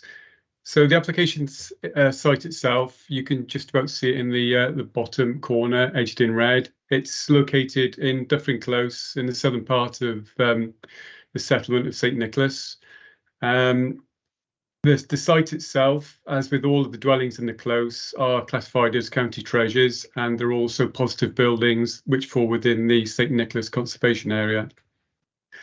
So if we can go to the next page, Liam. The application itself is just in terms of the existing dwelling.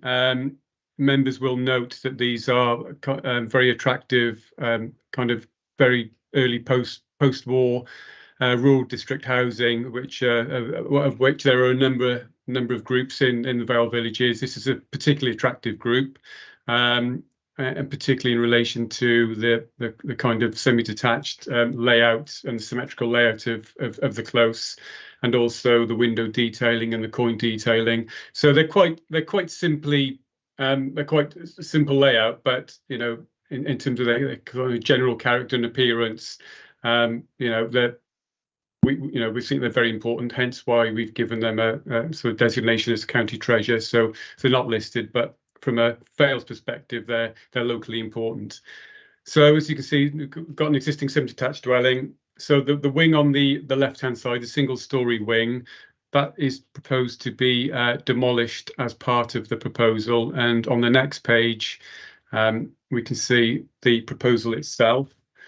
So that is for a two-storey side extension, which would be approximately 4.3 metres in width by a depth of 6.2 metres, with an eaves height of 4.8 and a total height of 7.7 metres when measured from the rear, which is slightly lower level. So officers have had quite a lot of discussion with the architect on this, just getting the materials and finishes correct. So as finally submitted, the finishes will be rough cast rendered to the walls, and the concrete decorative surrounds to the windows and doors to the front with white UPVC windows. To the rear, it's a little bit more contemporary with use of grey windows, and also the roof of the extension is going to be clay. If Liam can just go to the next page down, I think members quite relevant to this application is a refusal that of a slightly similar scheme February this year, which was still for a proposed two-storey extension, but very much of a contemporary approach. So a flat roof extension, and particularly we felt it was harmful in relation to the way that the flat roof and the parapet broke through the eaves of the existing house, and also just the way that the materials and finishes jarred with, although we do often accept contemporary materials and finishes, we felt that the materials and the fenestration and the orientation of the windows jarred with not only with the host dwelling itself, but with the semi-detached dwelling and the wider group of dwellings. So after that refusal, we had a meeting with the architect, and some plans went back and forth. So basically what we have now is pretty much a similar form in terms of the accommodation at ground and first floor, but really one enveloped, if you want to call it that, with a very traditional external appearance which replicates the materials and finishes of the existing property and those found within the close. So maybe, Liam, if we could just go up to the first slide. So there are no, as you can see from the aerial photo, no other properties in this street have been extended by way of two-storey extensions, and there is a mix. So I think several of the dwellings are still in local authority control, and obviously the rest of them are in private ownership. So perhaps that's one of the reasons why there has been little development in this close. But so the application site is in the sort of bottom right-hand corner. So as you can see, when you see it from the close, the Google Street View, you wouldn't actually see the extension sort of driving down into the close. You would see it really as you get at the head of the close, roughly where those cars are parked on the other side of that little mini roundabout. So the extension itself is set back quite significantly from the front elevation by, I believe it's 3.7 meters. So in terms of our SPG and our guidance, we generally want two-storey extensions on semi-detached properties to be subordinate. So that would include, for example, the front elevation being set back and the ridge being set back as well. And that's more on a traditional street scene. Here we've kind of got sort of elevated control, if you like, because of the importance of the close and the county treasure status of the application site.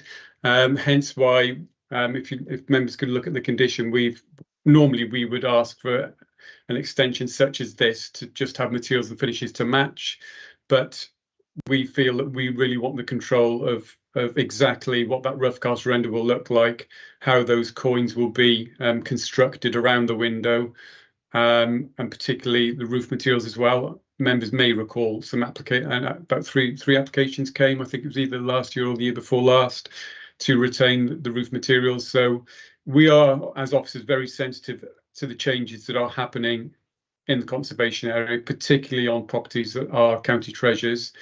That's why conditions 4 and 5 in particular ask for those additional details. So, officers feel that the extension is markedly different and overcomes the previous reason for refusal at the beginning of the year, and the recommendation is to approve the scheme. Thank you, Chairman. Thank you, Stephen. We have a speaker on this, I believe, Mr. Aled Jones. Can you hear me? Hello. Yes, Aled, I can hear you.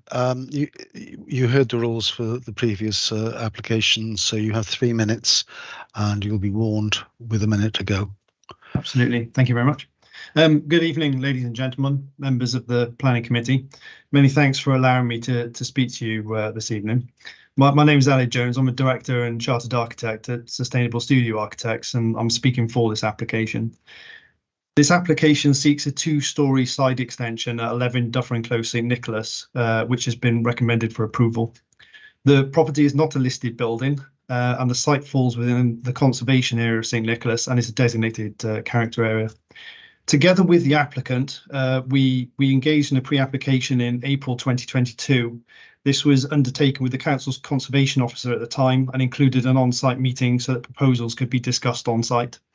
Discussions centred around the approach to the extension in the character area, and it was agreed with the conservation officer the best approach was to design an extension modern in appearance, which clearly separated the old and new parts of the house.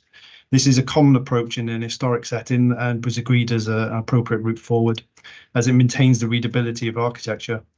This led to the submission of the first application in December 2022.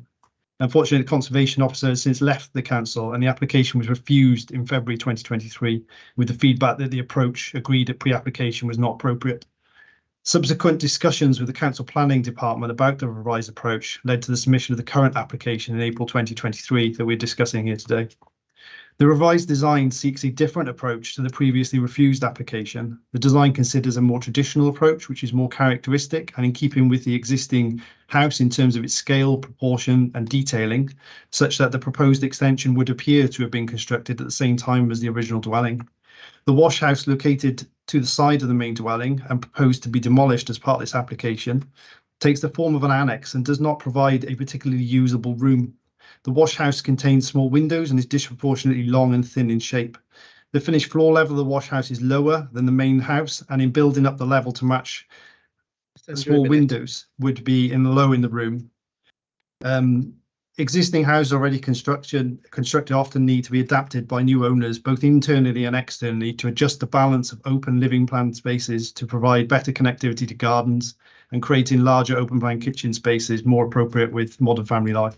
To address the concerns raised by Councillor Perry regarding the footprint and roof line, the proposed front elevation of the extension sits slightly forward 51 centimetres of the existing wash house. This is due to the need for the new extension roof to match neatly to the existing, maintaining the same roof pitch as used on the existing building. Retaining the position of the existing front facade of the wash house would result in the new roof awkwardly joining into the existing roof, which would look unsightly when viewed from the street scene and not match the existing building. The proposed north elevation drawing shows clearly how the ridge of the new extension aligns with the tip of the gable of the front of the property. The joining of the new and existing roofs is also evident on the proposed roof plan, and great consideration has been given to this detail to ensure 3 minutes are up. Properly designed considered elevation, which is in keeping with the nature and consistency of the existing house seen as requested by the planning officer. Thank you, Mr. Jones. Thank you. Your time is up. If you just stay on camera for a moment while I ask if there are any points of clarification from any members of the committee. I see no hands, nothing on the screen. In that case, thank you very much for your time, Mr. Jones. Thank you. You may go off screen and mute. Right, we come to the discussion, I think. Councillor Perry, you're a local member, I think. Do you want to say anything? Yeah, thank you. Obviously, the planning officers have been heavily involved in bringing this design forward. There's a few interesting things. It is a locally listed building, and a key point of the actual listing isn't the individual dwelling, but it's the group of dwellings and the symmetry. So in number 11 is an exact mirror of number 6. Now, I remember the meeting of September the 22nd when we considered 8 Mountjoy Close, and the decision notice says the balance of the semi-detached pair and the consistent character of the street was given as a reason for refusal by the planning committee, even though officers did recommend approval on that one. So, like I say, we should be consistent. In a conservation area on a locally listed building, you cannot remove the chimneys. So you cannot remove the chimney from this building, yet apparently you can remove a wash house, and then you can change the footprint, bringing the frontage forward and also narrowing the building. So you're changing the footprint of the building in 2 directions, which I seems to be inconsistent with what we've been told on other planning applications. It's a shame we have got no conservation officer at the moment. That's a shame, and we are obviously lacking that expertise in making this determination. So there's a few things there, but I do think that we need to be consistent and look at the symmetry of the close and how it mirrors number 6, and that would be one of the key principles that is given in the final report, which I'm just looking at by here, which has disappeared now, but which talks in 8.8.2 key principles, and it talks about symmetry, and yeah, Dufferin Close is very, very symmetrical. And we should pay special attention to the desirability of preserving, enhancing the character and appearance of the area. Yeah, I don't see that we need to stay stuck in time, but I think in terms of changing the frontage of the building, which is what's happening by bringing it forward and narrowing the building, changing the roof line, because obviously that's a single-story extension which becomes a 2-story extension, which is different again to the mirror image. So we're going to lose, by approving this, you would lose the symmetry of the close, and that is why I'm very concerned that this might be approved and forever lose that symmetry. If I can maybe let some other people add what they would like to say at this point. Thank you, Councillor Perry. Are there any other comments? I see no other hands yet. No, nobody seems to want to join the conversation. Eddie. Yeah, sorry, Chair. Well, I'm not apologising, but basically, I think consideration's been given to the design and the way it looks, the visual, and the symmetry. I think so. And the fact that as you come into the road, you don't see it until you get in front of the house. I don't think that's it's such a large issue to address. So I'll just move officer's recommendation. Thank you, Councillor Williams. Do I have a second for that? Happy to second, Chair. Thank you, Councillor Perks. Liam, do you want to respond to anything? Sorry, Chairman, can I just Sorry, not Liam. Yes, Stephen. No, I apologise. Yeah, just on the. I hope that the report does, and I think it does, really emphasise the importance of this close. I mean, that the reference to county treasure, positive building, the importance of the close and the symmetry in the close, and in fact, the links to the previous reason for refusal are very clear. That we're giving this the kind of the highest standard of assessment that we can, but. Just on the point of symmetry and Councillor Perry's statement that sort of suggests that this is on the front and a prominent part of the dwelling. So as we enter the close from, I'm not sure the name of the A road, but it is a very, again, it's a very pleasing street. And I think particularly as you get to this point where you've got the gable ends okay, there's planting in the way, but there is a strong symmetry here. And I would absolutely agree, if we had an application to fill in that extension there or to bring the gable out, that would absolutely lose the symmetry and balance with the adjoining semi, and indeed it would unbalance the symmetry and the mirroring opposite. But it's a bit tricky with Google Street, but certainly at many points back, you're not seeing the single story extension.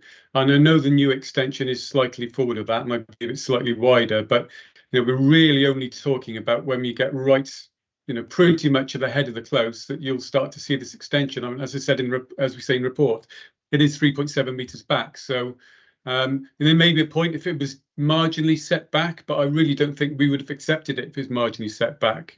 Officers have worked really hard in making sure that the scheme to deliver a two-story side extension minimises its impact as much as it can. So from that point of view, we think the scheme is successful. We don't think it's going to cause the harm to the character of the close, and the county treasure and the symmetry of the close as a whole. So just want to emphasise that, Chairman. Thank you.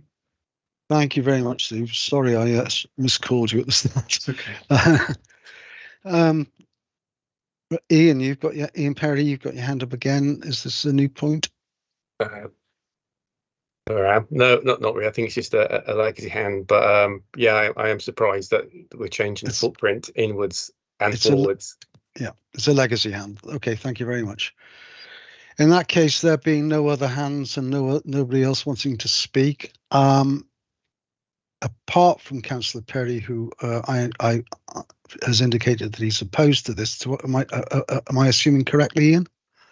Yeah. Is there anyone else opposed? Councillor Cave, you've got your hand up as being opposed. In that case, we'll take this to the vote again. So we're voting on officers' recommendations, which is the motion.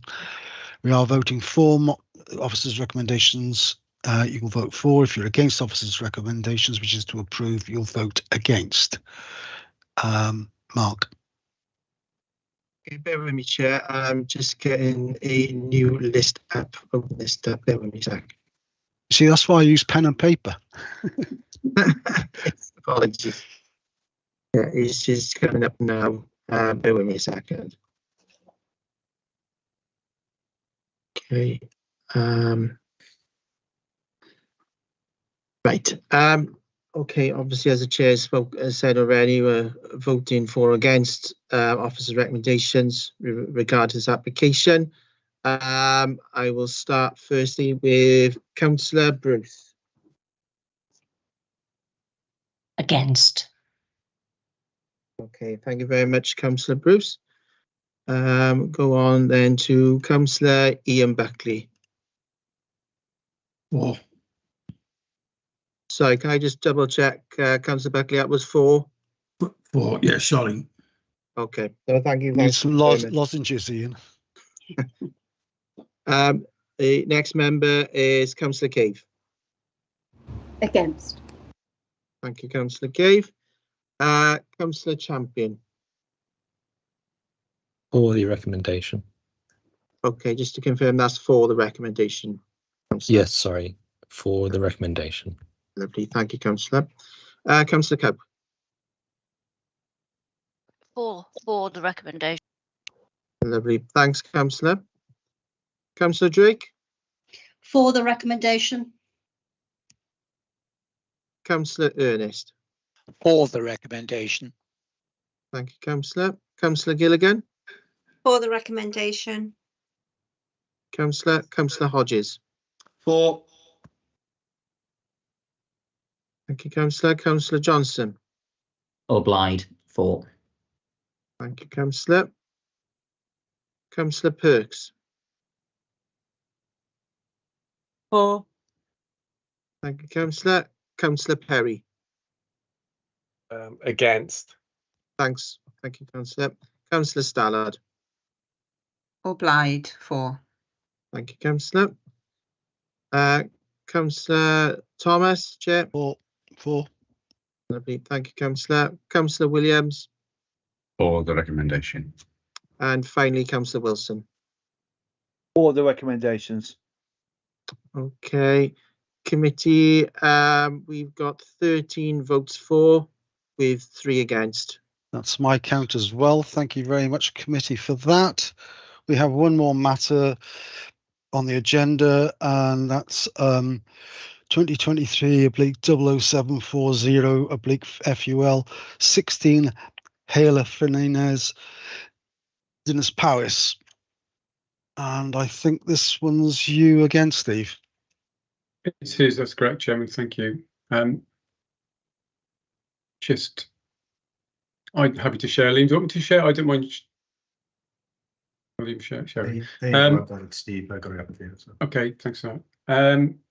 Okay, so quite a simple application, really. As the Chairman said, it's 16 Hela Fernandez, which is a sort of post-war estate in Dinas Powys. So the site itself is located on the corner, as you can see in the site edge red. If perhaps we can go to the next page, Liam, just for a bit of more context.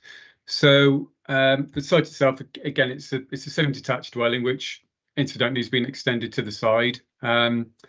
So this originally, there, as you can see from the Google Street, there used to be quite a high hedge, probably 2.5-ish meters high.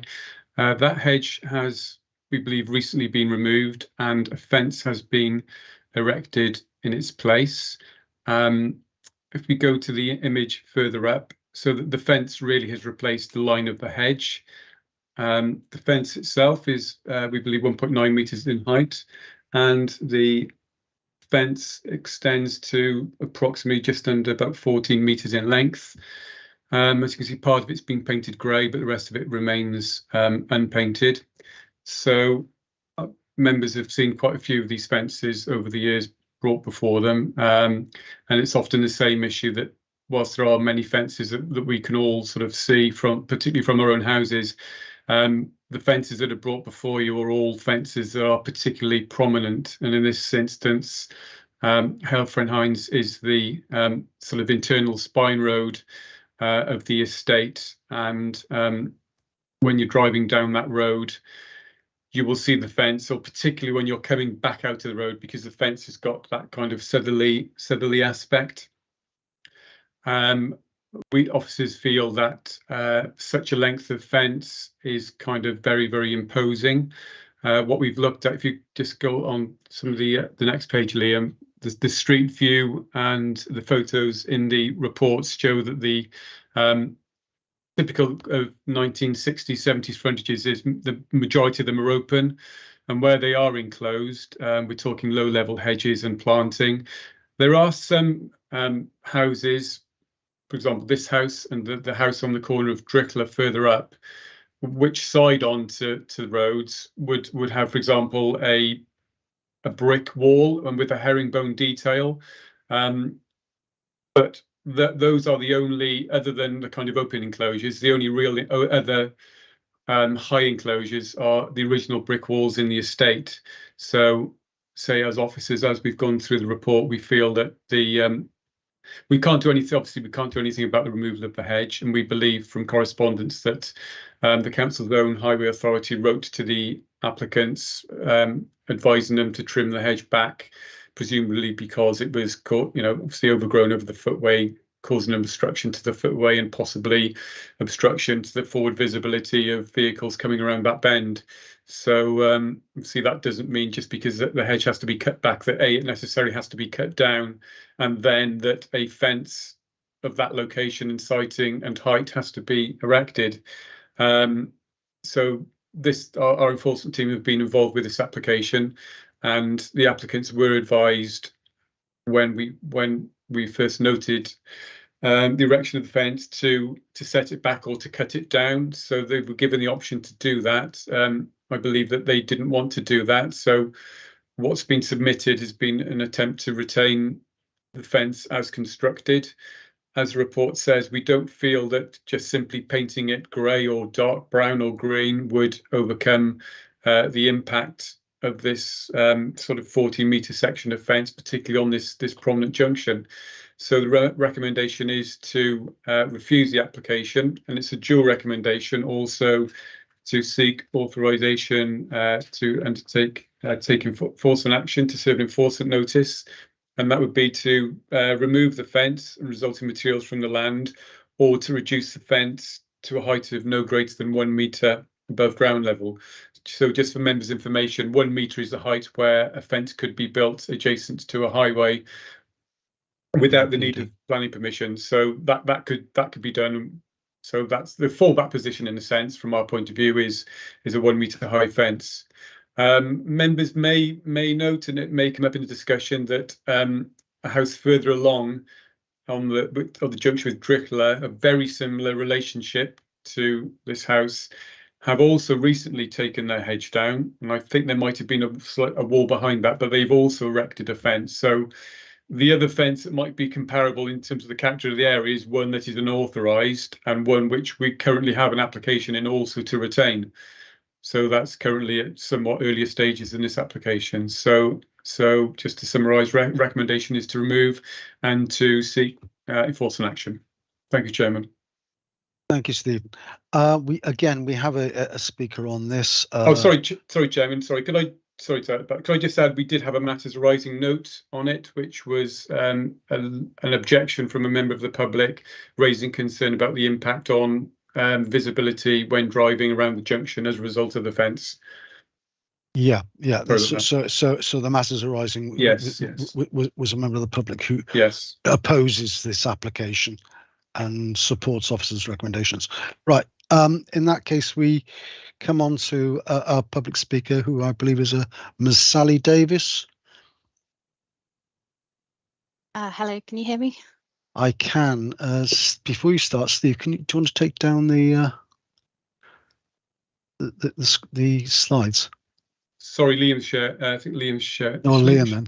Whoever's got the slides. Sorry, Chair. Yeah, I've taken them. Right, Sally, Ms. Davis. Members, thank you for the opportunity to speak to you today. I'm speaking on behalf of the applicants for this application. The application site is not within a conservation area, and contrary to the committee report, the boundary treatments within Hayley Fen Irons are really quite varied, with a mixture of brick walling, both with and without inset panel fencing, hedgerow and close bordered panel fencing. The applicant has shared pictures with you of similar fencing existing within the estate, particularly at the main entrance to the estate. While the committee report refers to enforcement action on some of the other fencing, some of the fencing in the estate has clearly been in situ for a long period of time. In this context, the development is in character with the area. The relevant background context to this application is not fairly presented within the committee report, which shows an old photo from Google Maps in 2012 of a hedgerow around the garden, but does not make clear that the council's highway department wrote to the applicant in October last year, telling them that it was encroaching on the highway and instructing them to cut it back. The applicants did this, but once the overgrowth was cut back, it was clear that the remaining hedgerow had died, and so it was cut down. With 2 young children, the applicants were left in the untenable position of having no safe boundary to their garden and erected fencing to provide their family with safety and privacy. They were then advised that the fencing required planning permission, so they submitted this application. The applicants never intended to breach planning control. The committee report does not reference the following important material consideration: a person's right to enjoy their property peacefully and a person's right to respect for their private life, their family life and their home, as defined by the provisions of the European Convention on Human Rights. In all decisions concerning children undertaken by public authorities, the best interests of the child shall be a primary consideration as set out within the UN Convention on the Rights of the Child. The legal duty on the local authority to do all that is reasonably necessary to prevent crime and disorder. The committee report recommends that enforcement action be taken to either reduce the fence to 1 metre, but this would not change the visual appearance of the fence and its location, and would mean that people walking along the pavement would see into the applicant's garden. 1 minute left. To set the fence back, but this would mean a large part of the garden would be lost to the applicant. As members will be aware, in deciding whether enforcement action is taken, council should have regard to the potential impact on the health, housing needs and welfare of those affected by the action. If the recommended enforcement action is taken, it will adversely impact upon the residential amenity and privacy of the applicants, enabling views into their garden and reducing security of their property. Planning authority should only take enforcement action where it is necessary and expedient and in the public interest. None of the neighbours have raised concerns, albeit I note the comment from Mr Butler just earlier, and I'd like to respond to that if possible. And Dinas Powers Community Council has confirmed its support for the fence. Taking all this into account, we respectfully request the planning application is approved and that the recommendation to take enforcement action is not supported. It's, I think, is that your time up? Yeah, that's correct, yeah. Thank you very much, Ms Davis. Can you just stay on for a moment while I ask whether any members of the committee have any points of clarification that they would like to raise? I see. Councillor Buckley. Thank you, Chair. I don't know if this comes under a point of clarification, but if the hedge which the people were asked to take down was 2.6 metres higher than the fence is now, the fence is not adversely affecting the visibility which was there before. Setting a fence back 20 centimetres into the garden, which I think is what the recommendation was, if the applicant wants to keep it at that height, that will not improve the visibility coming round that bend. So because it's lower than the hedge was, Ian, I don't think it's a point of a clarification for Ms Davis. I think it's a point of clarification for Steve. Yeah, but, sorry, I'm coming at the wrong place. So I do apologise.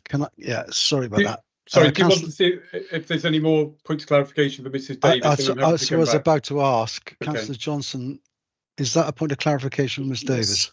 Yes, Ms Davis said she Ms Davis said she wanted to respond to the late representation that's arrived, which was a criticism of the fence by a local neighbour.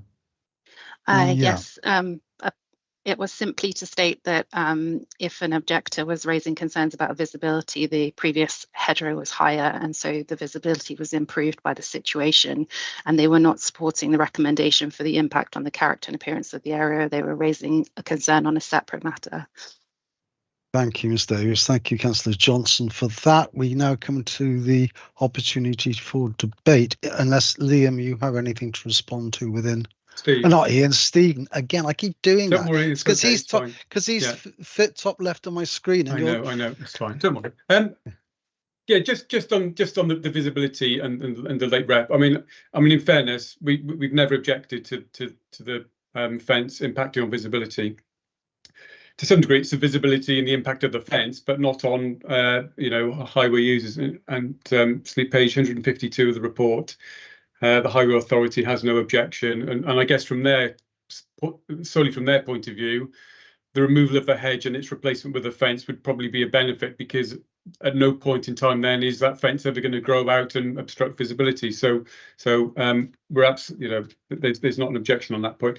Just in terms of Ms Davis's comment that we haven't fully considered the kind of angle of the applicant. I mean, in fairness, the report, and we've specifically done this, we have appended the quite detailed 3-4-5 page letter, and members would have had a chance to read that, particularly in relation to the rights of UN Convention and Article 3, etc.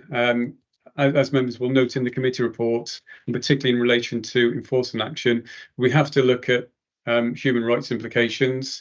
All decisions that we make have to be made having regard to the Equalities Act, and also we have to make a decision in line with the Wellbeing and Future Generations Act. So it can't always be an argument that taking enforcement action against a development will impact on someone, and yes, it will. But quite simply, from our point of view, we feel that there are other options. That fence could be lowered. That fence could be set back a certain distance where we would, for example, with planting in the front, or there could be a brick wall which would match other brick walls, which would be less problematic and probably acceptable, which would then achieve that safe, secure, non-overlooked back garden that the applicants are trying to recreate following the removal of the hedge. Just on the point about, in fairness, about other fences that are in the locality. So this is the junction of the estate with, which is Barry Road. there are fences at the junction, and to some degree, the fact there are these fences there show how harmful these are. But we believe, I mean, these have been there at least 30 to, as far as I'm aware, 30 to 40 years, and these form the entrance into the estate. But as we've said, once you get into this estate, you've got, for example, a very short section of fence there, and then you've got this kind of brick wall with got the infill honeycomb panels. But again, as you travel along this internal spine road, you've got that same original means of enclosure.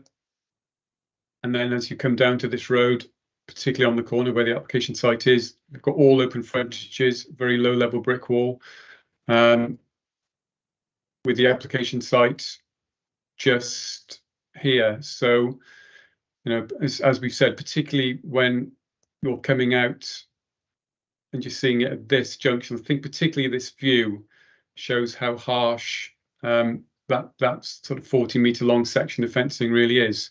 And okay, whilst that hedge was higher and taller and slightly overgrown out over the highway, nevertheless that was a soft landscaping feature, and that's the sort of feature that we wouldn't object to in the area. And it's so we can't control the loss of the hedge, but what has gone back in its place, which is development, we can control. So I think that it does show there's a marked change of, it's just that harshness and that length of fencing and the loss of the hedge. So certainly we are, as officers and the enforcement team, are open to discussions with the applicant if they were to put another application in to set that fence back, or ideally reduce the height without the need to take enforcement action voluntarily to a metre in height. So there are many ways of securing enclosures which are prominent from the street scene. It is difficult because generally where you've got a street, the houses front onto the street where they've got very low or no boundaries, and it can be difficult when you've got houses that side on and back gardens are onto it. But there are other examples where, say, the brick wall with the honeycomb detailing, etc., has been used successfully, and from our point of view, that would be the approach really that should be followed in this particular site. Thank you. Can I just ask, Steve? There's a photograph on page 156, the middle one of the three, which shows the hedge and a honeycomb brick wall. Is that this location? No, it's or is that an example of another thing? But it's a bit complicated. So this is the hedge. This is the view on the bottom of page. Yeah.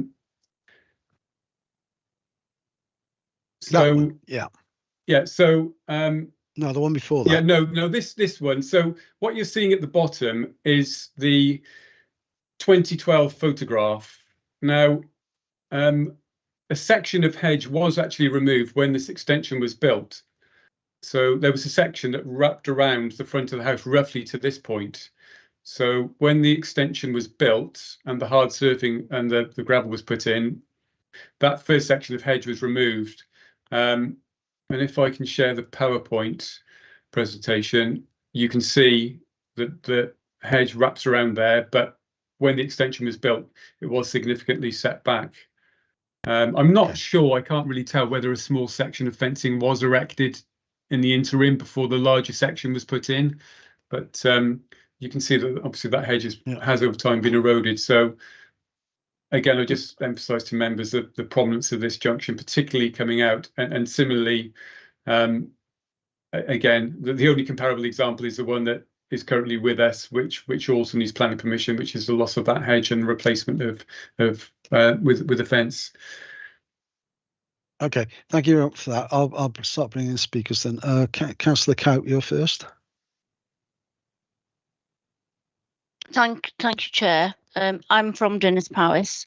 I went to visit the site and spoke to the applicant, and it has been put to council that the Highways Authority gave them 14 days to remove the hedge because it was encroaching on the highway, and she showed me a photograph of the hedge, which would certainly have stopped someone with a pram or a wheelchair, impeded them the pavement. When they took down the hedge as required within 14 days, apparently the hedge was in a very poor state, and so they removed it. I understand that to move the fence backwards, as you've said, it wasn't 20 centimetres, it was 2 metres, which is quite a big chunk of garden. As has already been said, the height of the fence wouldn't impede your view, but the fact the fence is actually slimmer than the hedge, I think the view coming round is better than it would have been. From the point of view of, you've said that the principal issue is the impact on the character of the street. Well, I've driven round there twice now, and there are at least, there's a handful of fences similar to this fence that have been there for a long period of time. So the character of the street, even when you enter the street, when you enter the estate, you're faced with this fence. And when I was looking at the break walls that you've spoken about, to be honest, it's a matter of taste whether it makes any difference or not. Generally, as you've said, as the planning officer said, the front of the houses is generally open there. The problem is with these houses that are on the side. To reduce that fence to 1 metre would not afford the children and the family the privacy in their only garden, because the front of the house would be on the street. So even if you had a little hedge around there to keep the children safe, it's a tiny little place. The children couldn't really play there. The back of the garden is not massive by any stretch of the imagination. And to reduce that by 1 metre, because I was there myself, anyone walking past would be able to look into that garden without any difficulty whatsoever. I must say that the couple are very keen not to, to cooperate with the Vale to find a solution. They're happy to paint the fence green or brown or anything. Just one thing that you mentioned, the grey fence that you showed, Mr. and Mrs. Prosser tell me that bit of fence was already there. It must have been behind the hedge, I think, because it's at a slight angle. Yeah, I think, sorry to cut it, I think when I showed you the aerial photo and explained that the first section of hedge had been removed, I'll share it if you're happy. Are you happy for me to share that, Councillor? Yeah. Yeah, so the section of fence that is here, which is the grey section, was the bit. So effectively, not to say that that didn't need permission in its own right anyway, but I guess what's drawn everybody's eye to it, and obviously you must remember that the fact that our enforcement officers looked at this is on the back of a public complaint that people are concerned that it impacts on the character of the area. But yeah, so the fence would have, the hedge, or the last section of hedge removed would have been up to that point, and that is an existing, still relatively modern section of fence. Yeah, can I just check with you though? As far as I'm aware, there weren't any complaints. The only complaint you've had is this one that has come in very recently. In fact, not even in time to send the papers out. I haven't got access to our enforcement records, but I'll be honest with you. Generally, if it's a fence, and it's, for example, if it was an area where people, a main road where officers drive, sometimes we can have what's called proactive complaints, where officers see obvious breaches and will report them. But in this instance, as it's on a close, I'm pretty sure that the complaint is a public complaint. But nevertheless, whether the complaint is public or not, what we're looking at is acceptability of the scheme itself and the proposal in front of us.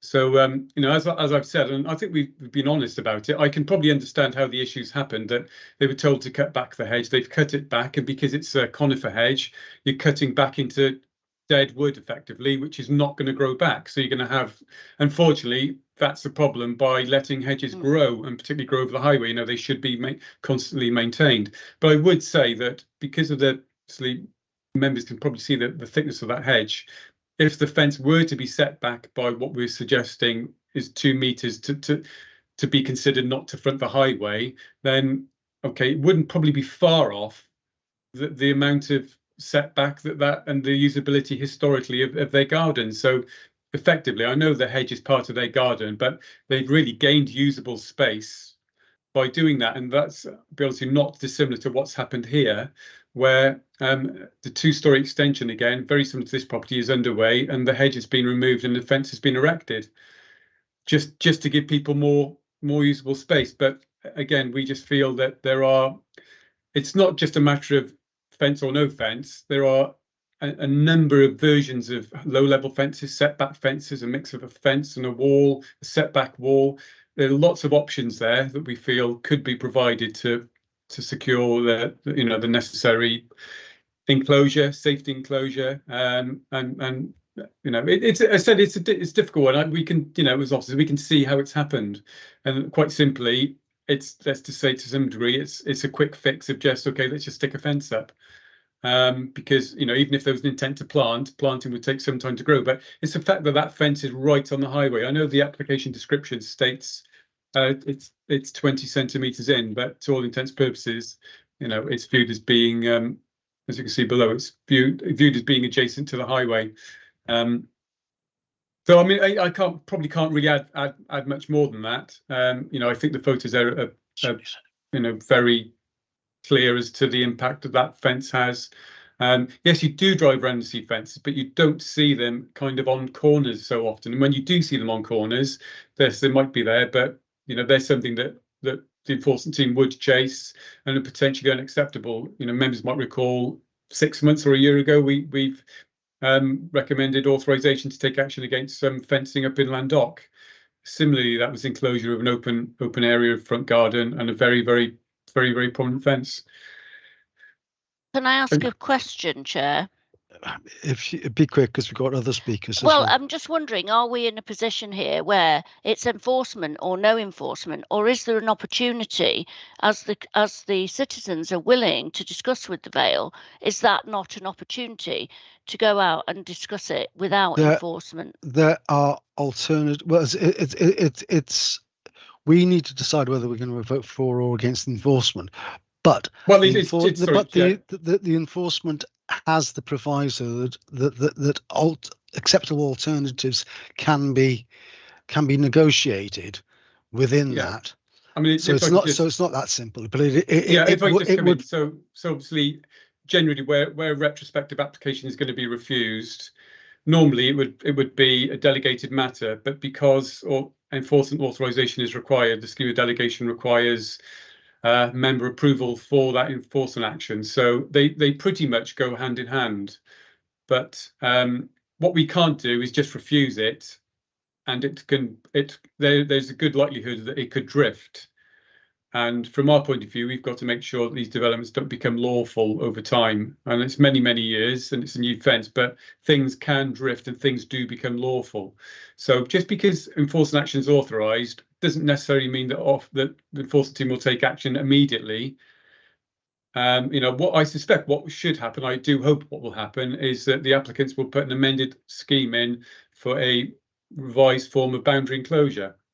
It might well be that even if we approve that scheme, we then have to still take enforcement action, because you have to then force them to build that revised scheme, or to take, so we don't, because you can't really force someone to build construct development. So it's a complicated thing, but it really supports it. You have to take enforcement action to support a retrospective refusal. It's part and parcel of the same thing. Otherwise, it really doesn't mean anything. Thank you for that clarification, Stephen. Anthony, Councillor Ernest. Yes, Chairman, this debate has been going on now for quite some time, and we're not dealing with enforcement action, we're dealing with a planning application. That's before us tonight, and I'm particularly looking for members who've got to page 158 and referring to Planning Policy Wales. And Planning Policy Wales has said quite clearly, where developments are not well designed and do not take account of context and consider their place, or do not meet the objectives of good design, they should be refused. There is a further paragraph above that resulting in visually insensitive and incongruous prominent feature in the street scene, which clearly this is. I think for that reason, Chairman, I'm going to move that the application be refused on the basis that the observations set out by the officers in the report are appropriate and relevant. And if then the applicant wishes to come back with an alternative, they have the option to do that. Thank you. Thank you for that, Councillor Ernest. Do I have a second for that? Yes, Chair. Sorry, Chairman. Stephen. Just to confirm, so the recommendation is to refuse and authorise enforcement action that is a single recommendation. So that's what's been presented to you. That is correct, as per the recommendation in the report. Yeah, that's my understanding as well of Councillor Ernest's motion. Just quickly then, Councillor Bruce. Sorry, I was way behind then. I too went along to have a look at the this fence, and I have to say that there was somebody parked opposite, but I took the appropriate care. But I have to say that there was nothing incongruous about it. It's a really good fence. It afforded privacy and security for the homeowner, and I think when you have young children, you have to take these things into consideration. So I will be voting against enforcement or whatever it is we're voting against. The officer's recommendation. Yeah. Councillor Champion. Thank you, Chair. I think there needs to be some drawing up between highways and planning authority, because I've had this same thing in Cambridge where highways has said the hedges have been there. So I'm quite happy to make sure we've got accessible footways, but suddenly highways have just jumped on this, cut your hedges. And I've had people complaining because you're left with a dead hedge. And then they've got 14 days to take down the hedge and then got to replace it with something. So there needs to be maybe some guidance from planning at when highways say you've got 14 days. And if you have to take down this hedge because of that, some guidance from planning of what would be acceptable. And I don't know if there's a compromise on this, that if you broke up that whole run of wood with maybe a brick pier, then one of the issues I understand is that it's incongruous because it's a whole length, and whether you can actually insert something. Yeah, that's not our position. It's not the position of this committee to make that recommendation, to negotiate what it's going to look like. But it's what the officers have said they're prepared to do. Where if we do refuse the application, what we're talking about is refusing the application for the fence. Were this to come to us as a new planning application without the fence already being built, would we or would we not? Would we approve it or not? And the officers believe that we would not, because of the scale and so forth that they've already outlined in the report. But it's not up to us to make recommendations on what would be acceptable. I'm not necessarily making a recommendation, but I understand as an architect, I understand that the officer is quite willing to have a discussion with the client. There's something that if the client is going to see this recording, that they might consider. That's all. Thank you very much.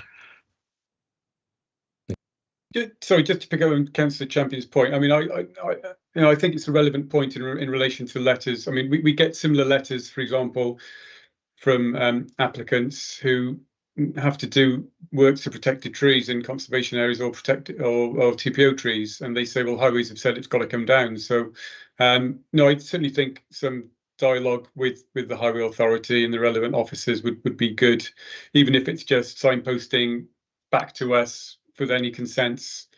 It's worse with protected trees because suddenly they've got to do work to a protected tree, and we might not be happy with it, but then it compromises highway safety. So yeah, it's we try and work joined up, where we can. But as we said, it's all about enforcement's all about dialogue. Good enforcement's all about resolving matters, and amicably. So, but see, we have to have the position of, if it's going to be refused, to have the ability to the authorization in place to take action. So hopefully that won't be necessary, and we get a scheme in before us. But thank you, Steve. Councillor Cave.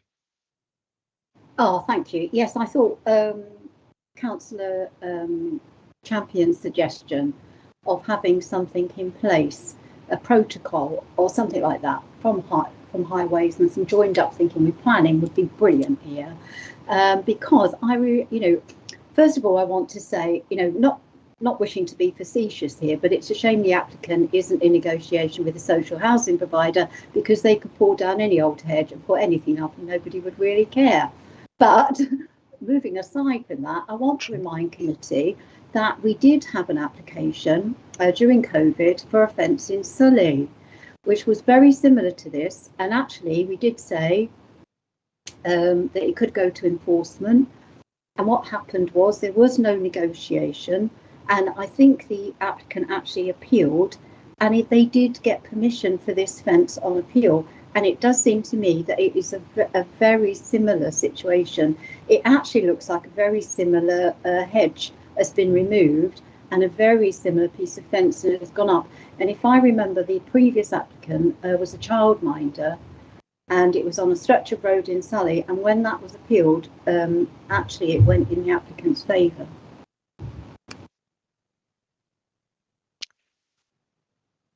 I'll take the other speakers and I'll ask you to sum up, Stephen. Councillor Buckley. Thank you, Chair. I agree with Stephen. The low walls and the low hedges and bushes where it's on front gardens is preferable. But as a homeowner, taking down a 2.5 metre hedge and putting up a 1.9 metre fence, I think I was doing the right thing. And as a father and a grandfather, I would not want a 1 metre high fence stopping people looking into my back garden at my kids and my grandkids. I think the fence is acceptable, and if it was coming to us as an initial thing before it was built, I would be voting in favour. Okay, Councillor Johnson. Thank you, Chair. I think some of these issues are subjective. I'm aware that the owner has the opportunity to discuss the matter further with the Vale Council, or also to appeal against the enforcement notice. We had a discussion earlier about enforcement notices. Personally, I'll get off the fence and say that I'm quite happy with this, and I'll be voting against officers' recommendations tonight. Thank you. Thank you very much. There being no other hands up, Steve, would you like to sum up? I think I've probably explored it. I would just add one small thing. So a lot can be said on the way that these estates have developed over time, over 40, 50, 60 years. But as a comparison, when we have new developments in front of us, that we've all seen the how schemes in St Nicholas and Bombleston and Cowbridge, etc., we would never approve fencing fronting a highway. Wherever enclosures front highway, they're always going to be brick walls. We only pretty much guaranteed, I would say, we only approve fencing between properties, never fronting. Where enclosures are needed fronting roads in new developments, they are invariably stone or brick walls. At the most, you might see a return of a fence perpendicular to the highway, but in new developments, we never approve that. So from that point of view, we shouldn't be kind of lowering, as some members have stated already, kind of lowering our standards to what other examples that you might find in the estate. Because the older an estate is, the more it gets adapted, yes, but we're trying to maintain standards to the current high levels that we have in the Vale of Glamorgan, and particularly sort of comparable to new estates. So again, we just to sum up, the length of the fence, the height of the fence, its prominence, it's a kind of a stark enclosure right on the highway that we feel is out of character with the street scene. All right, thank you for that, Steve. Ian, if you don't mind, Councillor Buckley, I'm not proposing to take any unless it's absolutely new stuff. I was only going to ask, Chair, is there any reason why we would accept a wall and not a fence? Is it just on how it looks, or is it on safety, or is it? Yeah, so I mean, I think it's safe to say it's a subjective issue. Some people think fences are fine. I mean, I think fences are fine, but they're fine in the right place. You've got to look at what the character of the area, and as we've said, where there are high enclosures over a metre fronting the road, they are brick walls. So if, for example, the applicant came in with a brick wall, probably to that height, I can't predetermine it, but I think there would probably be less of an issue. Okay, thank you. Thank you. Yeah. Right, there's clearly not a consensus on this. So again, we need to go to a vote on Councillor Ernest's motion of supporting officers' recommendations. So if you are for officers' recommendations, which is to remove the fence or to not approve of the fence and to enforce, then you vote for. If you are against officers' recommendations and support retaining the fence, then you're against. Does that make sense? Mark. Okay, thank you, Chair. Thank you, committee. I will take the votes now. First person on the list is Councillor Bruce. I hope I got this right. Against. Yeah. Okay, thank you, Councillor. Councillor Buckley. Against. Thank you, Councillor. Councillor Cave. Against. Thank you, Councillor Cave. Councillor Champion. Did we have a seconder? Yes. Question? We did, sorry. Against, I think. Okay, Councillor Cope. Against. Councillor Drake. For. Councillor Ernest. Or so we can maintain standards. Okay, Councillor Gilligan. Against. Councillor Hodges. Against. Councillor Johnson. An Erbyn. Against. Councillor Perks. For. Okay, Councillor Perry. For officer recommendations. Okay, thank you, Councillor Perry. Councillor Stallard. An Erbyn. Against. Thank you, Councillor Stallard. Chair. For. Thank you, Chair. Councillor Williams. For. And finally, Councillor Wilson. For. Okay, thanks, Chair. Thanks, committee. I make it 9 against officer recommendations and 7 votes for officer's recommendation. So the against has it. Yeah, that's my count as well. Thank you very much, all. I have no other business. And I can't find my papers either now. So thank you. Yeah, only to check. It was only if there were any urgent items for part 1 and part 2. No, there are none. No, there are none. I can't think. Yeah, that's Ian. You've got your hand up, Councillor Johnson. Yes, sorry, Chair. I'm just checking. So we just voted against the officer's recommendations. Is that correct? Yes. Yes. Which means. Which means the fence doesn't. It means the fence stays. Okay. We've approved. The officer's recommendation was to remove the fence. James, explain. Sorry, Chairman. We obviously, if we're approving it, we might want to look at conditions that we feel are necessary. Particularly if we're presented with a position of retaining it. Okay. Not to re-look at the issues, but for example, could we get it painted, which would to some degree lessen the impact of it? Chair, can I move that we defer to the next meeting to allow officers to bring a report back to committee? Is that the appropriate way forward, James? I think that would be I just have some legal, a very sensible position. James. Yeah, because that'll give the officers a chance to consider appropriate conditions, as Steve has said, so that we're not just giving a blind approval, but we can condition it as required. Yeah, good point. Sorry, I missed that. Councillor Wilson, you have your hand up. Yeah, I was going to say, I think it'd be good if we could have conditions, and maybe we can then look, to soften it. I think that's the important point here. All right, so it'd be good to do that at the next meeting. Do we just want to get a proposer and a seconder for the deferral, and then I think I'm happy to second. I think we've got that. Ian moved and I'm happy just to second Ian's suggestion. Yeah.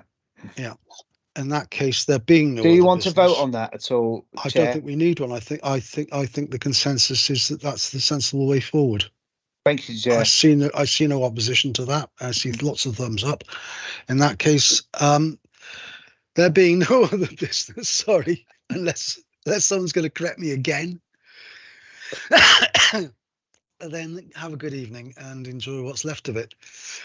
Good night. Thank you.